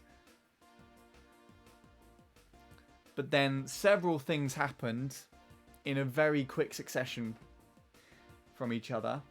I think I was streaming attempts and I looked at the database and there was a time on there, I think it's 118.699 by a player called Mura. And I looked at his run and downloaded it to see what the hell it was. And it was one of the shittest driven runs I've ever seen in my life. Honestly, that one run alone changed my entire fucking perception of what time is actually good and what time is actually bad on MC3. And everything, I honestly feel like if you know the game decently enough, and you can just drive somewhat mediocrely, you can get a decent 118. And the further that I've climbed up in the list, the more I believe that to be the case, actually. Like, that time actually ate into my soul, because I feel like I put so much time and effort into getting that 775 that it was just not rewarded by any means at all. With that guy setting that one time that just, it's the worst MC3. If I had a top 10 of like the worst MC3 times, apart from some of my times being in that list as well, Mura's would still be on the top 10. Honestly. But yeah, what was I saying? That was one thing. And the other thing that happened is that in less than, I think, a day or two, Ross got up into the UK tops so effortlessly. He got a very low 6. But then it was also around about the time that this happened where I also realised that the UK tops was actually wrong. Because I don't know if you know of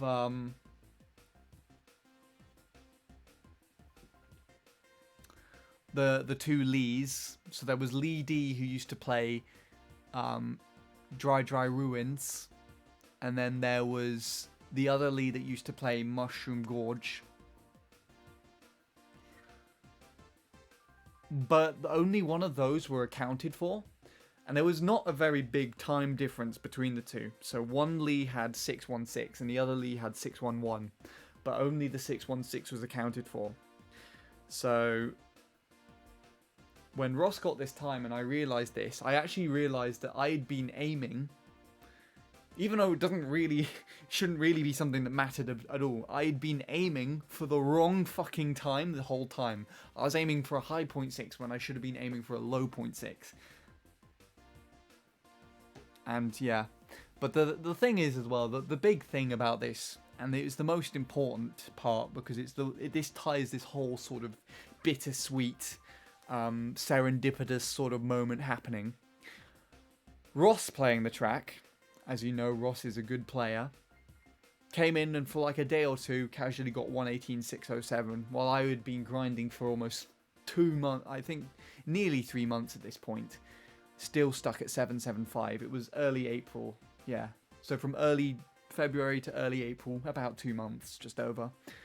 And I had been keeping an eye on Ross's progress while I was taking the train into the studio after my day at volunteering. So I barely go home on Fridays before the pandemic hit. I was checking Chadsoft on my tablet and I saw Ross's 607 and I saw the leaderboard change, and my heart just sank. And I just felt so sick. Like, literally, I remember thinking while I was traveling in there, like, God, I am so shit compared to everybody else in this game. There is, like, how why does he deserve to come in and do that? And I can't make that achievement. And I was so upset that I honestly felt like that was it. I was quitting the track. I was done. I couldn't play anymore. And I got off the train, went to the cafe, and bought 4 fucking bags of popcorn because I was so upset. But this is where the story ties in nicely. I went to the studio and everything, and you know, just went there as my usual thing. This time kind of like crunching around like a weird man with all the bags of popcorn in my fucking bag. And it was the first time I met Emma. So it turns out there was a guy who attended the sessions no differently to me. A guy called Adam, who worked in a cafe. And Emma worked at the same cafe as he did. And she used to go to Ready Pop when she was a kid, basically. So when she found out that Adam used to go there, went there in these sessions himself, he invited her along as a friend, and she came back, and this is where I first met her. The same night that I got completely mind-fucked by Ross's 607 was the same day, literally the same day that I met someone who is now one of my bestest friends. Someone who it sickens me to think if I ever had to live without her. Like, the irony, not the irony, but like the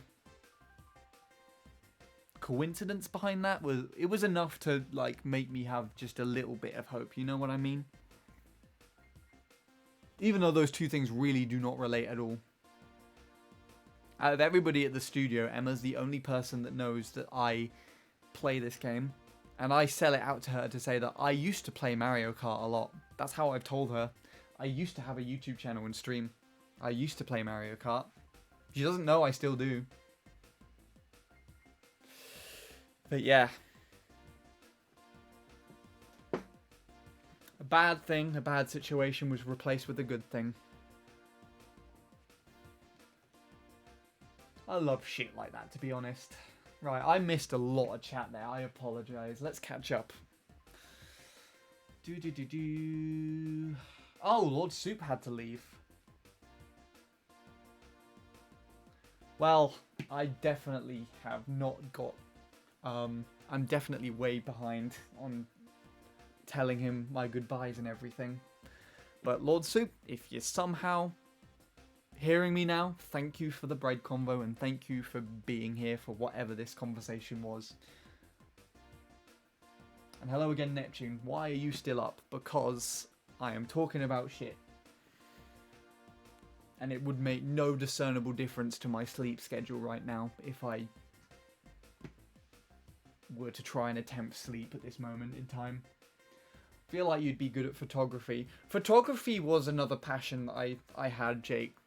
So I've had lots of creative passions that I've kind of cycled through. Music is actually more of a recent one by comparison, because I used to like doing filming, I used to like doing photography, I used to like doing artwork. Music was a decision that came about as early as like 2014, 2015, and I only finally made the decision to kind of go down that route literally weeks before I finished my GCSEs, finished secondary school and everything. But yeah, photography was actually one of the main routes I wanted to go down, and I applied to be on the photography course in my secondary school, but it was such a popular course, and you had to actually apply for it with a portfolio and everything. And first of all, because I was also doing art, they just didn't recommend that it would be wise for me to do both art and photography at the same time. But then second of all, I just wasn't lucky enough to get in anyways.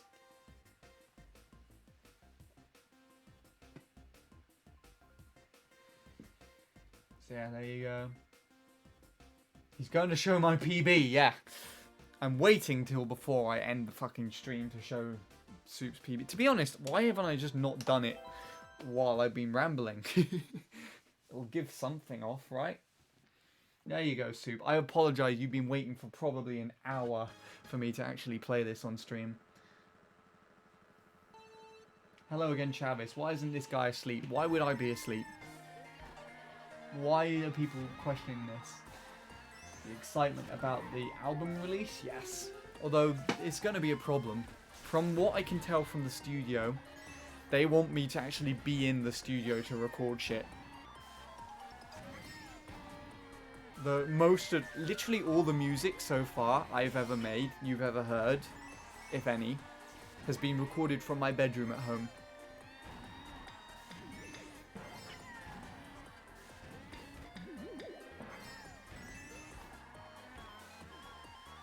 So I'm not too sure. Like, I'm just sort of trying to talk to them about, like, what's wrong with me recording all my parts at home and just sending it into you? And you're like, yeah, but you know, when the pandemic's over, we'll sort out a studio session so you and Emma can record and do shit, and we'll find you a bass player, or we'll buy you a bass. And like, that's another thing that they said that they might do, because I don't actually have a bass guitar of my own. Like, literally, half of the songs that I use where I have a bass part is either a MIDI keyboard or it's me fucking taking my guitar and tuning it down an octave.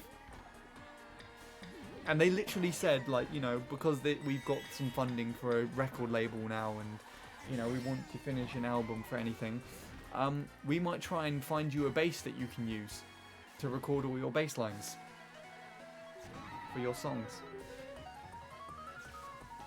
Okay. It was a really weird thing to do. It's the first time I've ever, like, had that happen. Yeah, I've not had an EP or like a single or anything out first. So to jump straight from an album as your first proper release is actually pretty cool.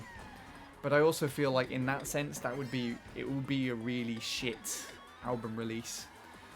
Because I was actually looking through someone's steps of, was it bettering yourself as a musician? Like the 5 key steps of progress you need to take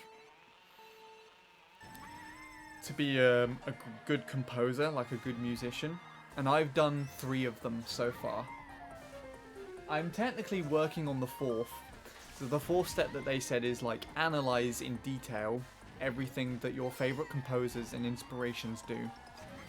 And then copy your favorite chord progressions from them to try and start working them into your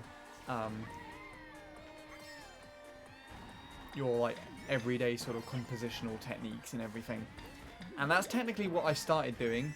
The return is a blatant reference and analysis without all of Emma's added input. Just compositionally and then by vocal line as well. It's very heavily based off of Somersault by the band 07. It's really good in its own respect to that, but like it by the terms of, like, you know, the 5 steps of becoming a very individualized and unique composer, I can kind of see where he's going. Like, it copies a bit too much. It's not like my own ideas and anything. And actually, to make that song, I sat down and I literally just sifted through the song for chord ideas to use.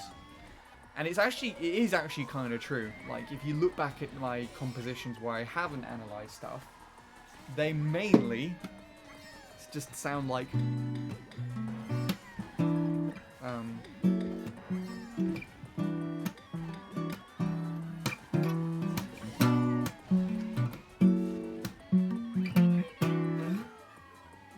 so that's just some improvisation, but you have Not Jealous as well.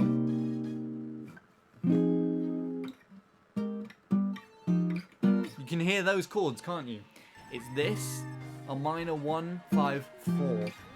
Specifically, a sharp 9 and to a minor 9. I dig that shit.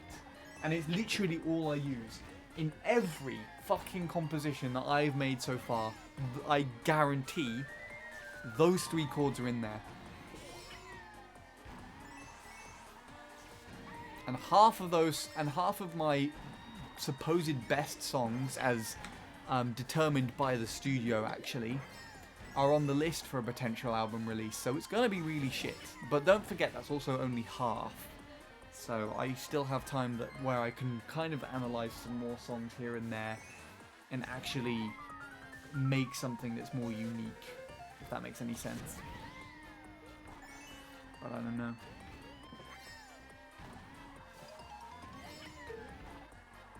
Everyone gonna buy it. That's good. Thank God I don't have to rely on my family to buy it all. I'll probably give some away, honestly. Like the first Handy 863 giveaway, I'll give away a fucking album. If I ever go back to Mario Kart Wii, I'm gonna go and grind MC3 again. Why does the worldwide tops being improved right now give you such a negative feeling though? Because it's different to what it used to be. If you take into consideration, Bint, that when I started playing the track, Tyler's 107 was the world record. You had Lewis's time was second. Roy's time was third. The strength of the worldwide tops is where my time would... The strength of the worldwide tops, my PB would beat that when I first started. My current PB now would beat what that was when I first started. It's not so much just how everybody's been progressing, or even though that is a factor. Everybody just seeming to be a lot better and a lot more talented with the game. Casey in particular, who doesn't feel like he's been around a lot long at all by comparison to me. But you also have the fact that, yeah, times have changed so much. What was the world record is now the equivalent of getting 8th worldwide. What was second worldwide when I started is now the equivalent of 11th. What was third isn't even equivalent to the top 20. It's not so much like I guess it's more of a personal thing, but it's not so much that as it is like me just not enjoying that change. The fact that the standard for the game seems like it's been pushed so much further than I've been able to keep up. Where literally I could potentially get like a low 0.2 to a 0.1 one day, and it won't even be in the top fucking 50 of the track.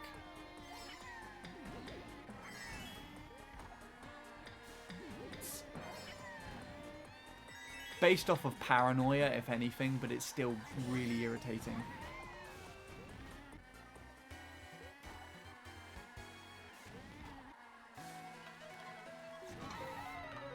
Oh my god, I'm speaking so much at the moment. Failed a 1:11.648 lap 1. I assume that would have been a best lap. Amazing how things work out, doesn't it? Just work out, does it? It's been gone for 12 minutes, 13 maybe. Interesting. It's fine, Sean, I understand. 730 coins. What about questions? Is that an album? That probably will be the album without the questions song on it. Admittedly, I think most of I'm kind of in the same situation where Questions was going to be an album that me and my dad were going to pull together, but looking back at a lot of the work that I did for Questions, even toward the end of college, I just don't think any of it's aged well compared to what I'm capable of. Especially Questions, sadly.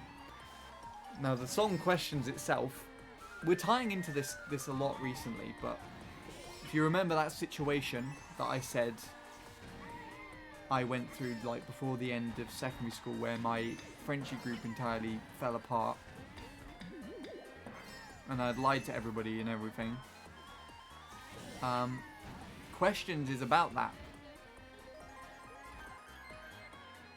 And actually the whole sort of like situation that kind of made me feel entirely better about it is when I took the song and performed it live in London for my first proper gig.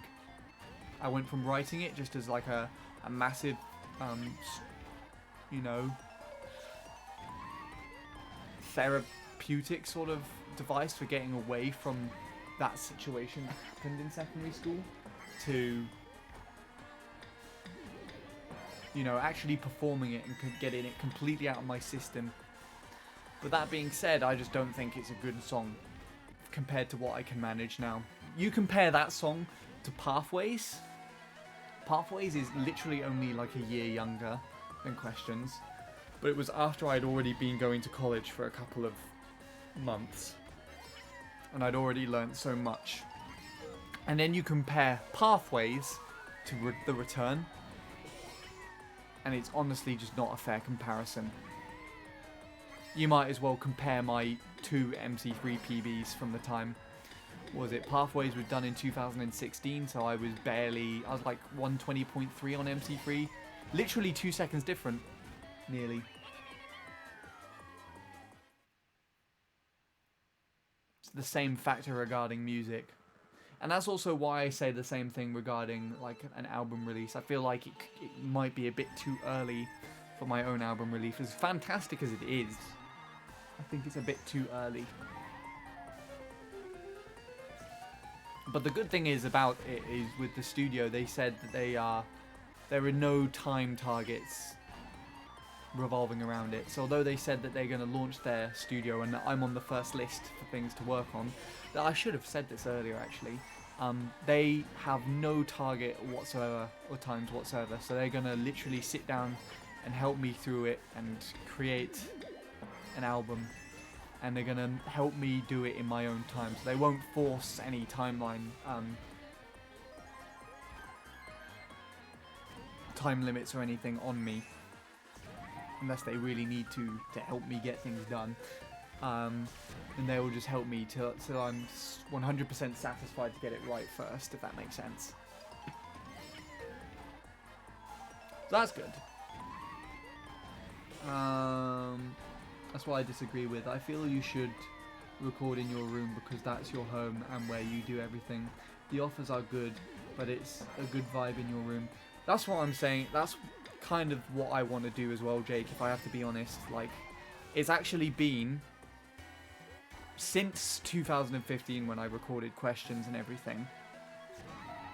For that period of time, I've always been stuck in my head that I want to record from my room, because it also kind of gives that sort of uniqueness to it, where you kind of feel like most of these songs, that everything that has been produced and all that, this is just recorded from like literally a foot away from where I'm sat right now and playing video games, 2 feet away from where I sleep at night.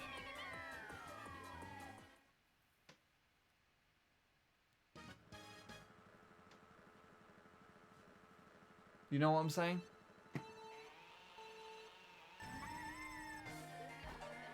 So I do kind of like that as well.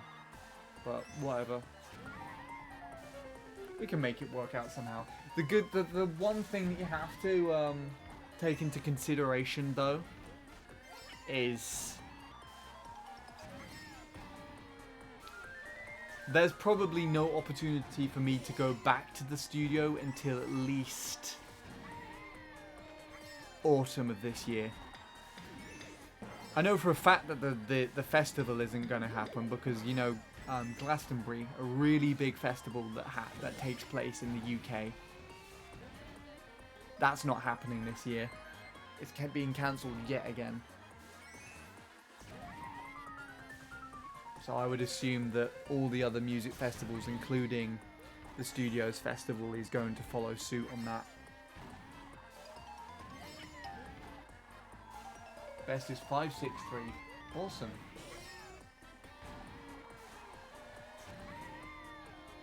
I can understand that a lot of my concepts for songs haven't aged well either. There you go then.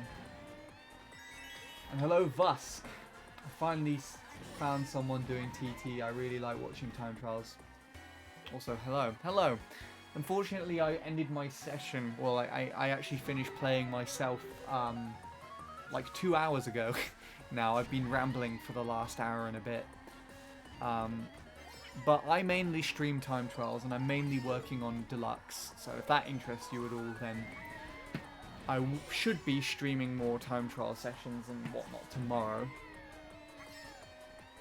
But for now, this is literally just a just chatting stream, so welcome nonetheless.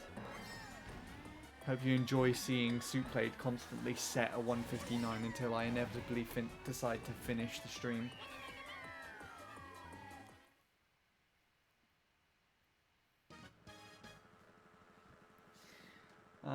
What else was it?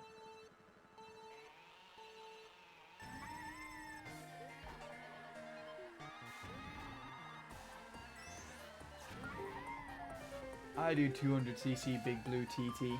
Sweet. I've grinded that a little bit. I think either my current PB or the PB beforehand, I actually set while I was in Croatia. Again, another sort of time boundary that kind of overlaps with some of the stuff I was saying earlier.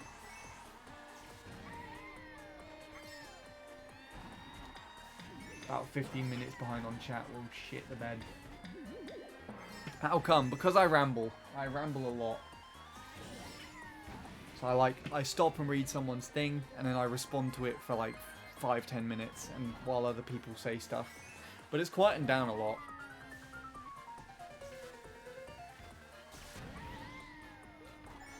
Hello again, Bradley. What are you still doing live? The real question is, what are you still doing live? Huh? Answer that one for me. Yeah, no, we finished a terrible session, and then I've just been caught up in rambling for an hour, so that's why.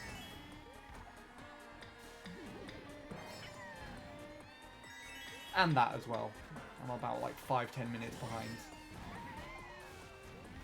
Following because I really like watching TTs and I can't find anyone who streams it. Well, thank you. The turn before the straight with the giant music note lap 3 is shit. We're coming up to it, so let's take a look, shall we? I've actually just not been watching your run Soup Played.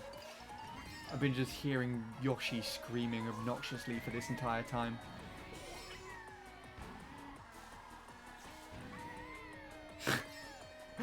Oh no, the boost panel change.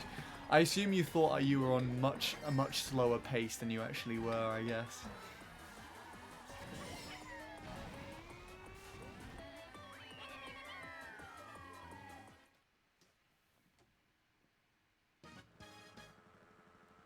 My record on this is really bad. I'm not. Well, yes, you should be.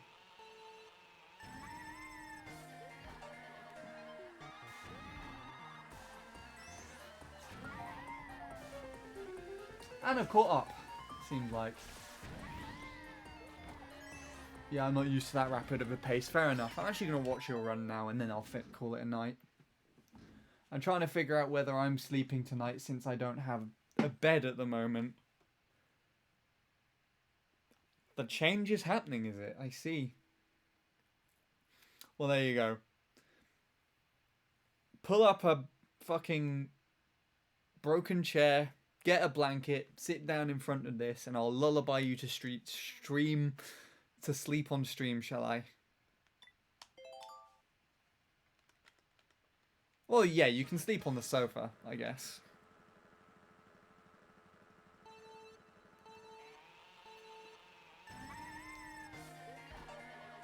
Better than nothing. Do you know, I genuinely, during the summer, I'm sorry, Soup Played, I'm going to have to start this again, because I just missed the beginning. During the summer, it was so hot that I got so hot in bed that I genuinely debated sleeping on my floor, on my solid plastic laminate even floor, because it was just so much cooler than my bed. I genuinely debated it. Even laid down on it to see. Wait, no. Ah, Soup Played, what have you done? This is just further proof that I should be ending stream soon.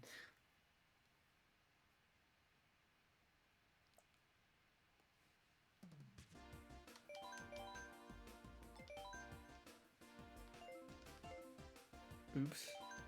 No, stop it. I want to go to the game of hatred land. Might as well get a couple of hours of sleep on the sofa. My dad will be more than likely to wake me up when he wakes up for work at 6 AM. A few summers ago, I slept in an air mattress for a few weeks. I can barely sleep on air mattresses, lol. I think I actually need to change my bed. It's way too small for me. And the mattress isn't as comfortable as it used to be either.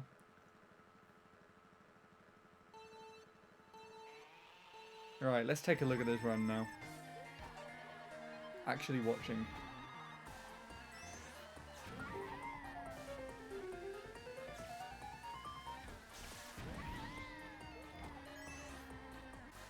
Is that genuinely how you need to do that in this game? Pull the 2 mini turbos on the notes?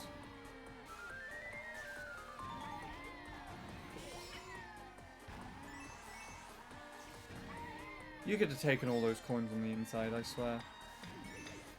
Didn't get all the coins there either, I don't think.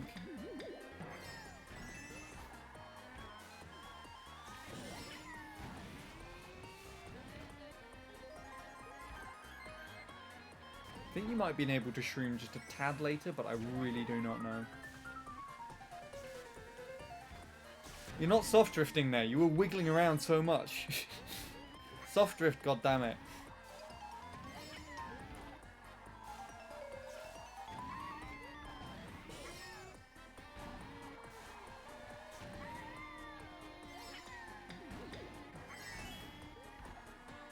So you got the final coin there, I see.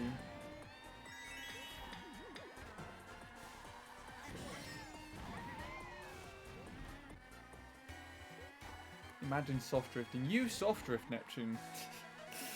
Don't know what you're on about. The former world record doesn't even soft drift. Well, the former world record does it wrong. Although, to be fair, I think this world record in the Wii U version is D-pad, so... because it's not entirely necessary with this track specifically. This isn't Mario Kart Wii. I know that! Why the fuck do you think it's Mario Kart Wii all of a sudden, you dick? Soft drifting isn't just restricted to Mario Kart Wii.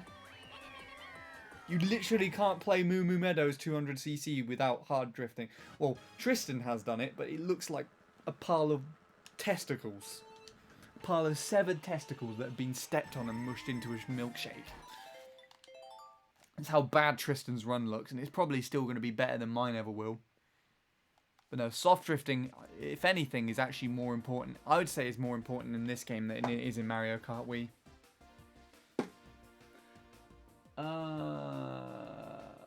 And hello, Daniel. This is Soup's Ghost. I assume that's who you're talking to.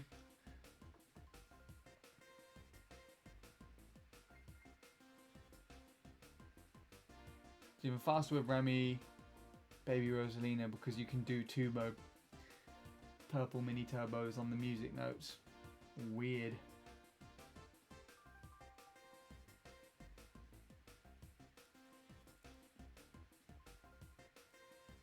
How do you like my oh the ramp is changing run? Interesting. Do it better next time. Can you end stream so I can try to sleep? Just because you said that, Bradley, I'm gonna go to bed myself and I'm gonna leave my stream running. It's just on its own. Bye everyone. Have a good night.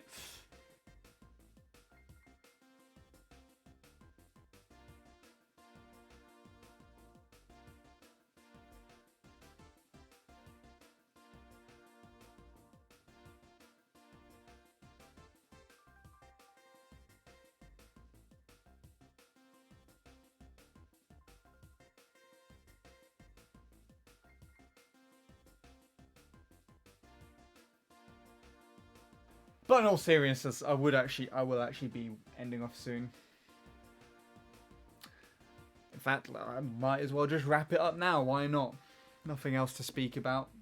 And I really need to go to toilet and then stay awake for another 2 hours obnoxiously because I don't know. I should have ended 2 hours ago. You can 158 with your next PB quite comfortably. Soup, honestly. Oh god, let's not show that.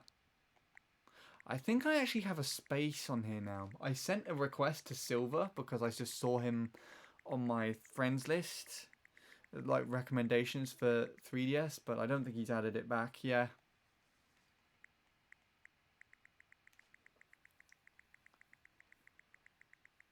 I mean, it would have a little blue dot next to it, so there we go. What have you done to your profile now, Soupblade? Where are you? That. At least you haven't changed it to any of the names I was really scared that you might do. So there you go. I'm giving up on peaks tonight. Can't get anything going right. To be fair, Jake, I thought you'd already given up already, so good job. The worst possible track you could possibly play. Anyways, well,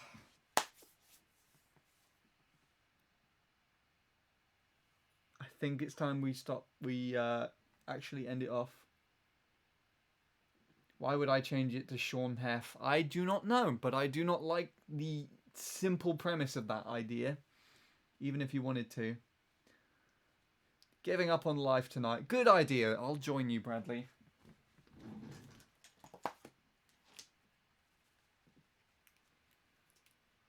I'm busting out of here. I'm changing my name to Soup Bad. Oh, God. No, you need it to be Sean Bad. Oh, God. Why do you want a 30 fucking second ad break? You know what? No, I'm not entertaining that until next stream. Fuck you.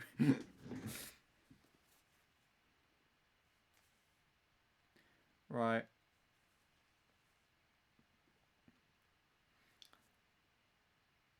I can't be bothered to choose anyone else to host or raid. So I'm just going to go and host Tom.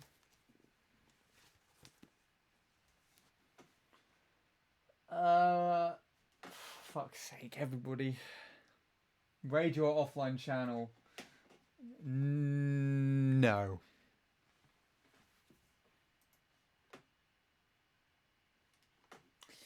Right.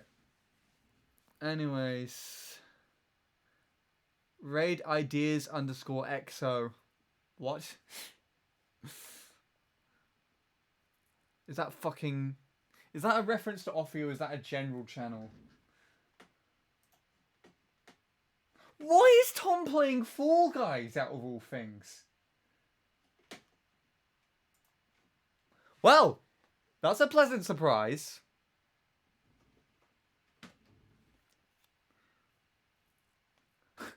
I'll give you a blowjob if you do it. Tempting.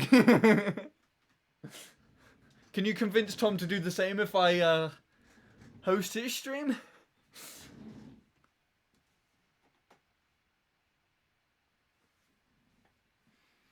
Anyways, no. In all seriousness, I actually should be going. My bladder feels like it's going to explode. I feel like I should also lob my hand off with a meat cleaver, so I'm going to let you all rest for the rest of the night.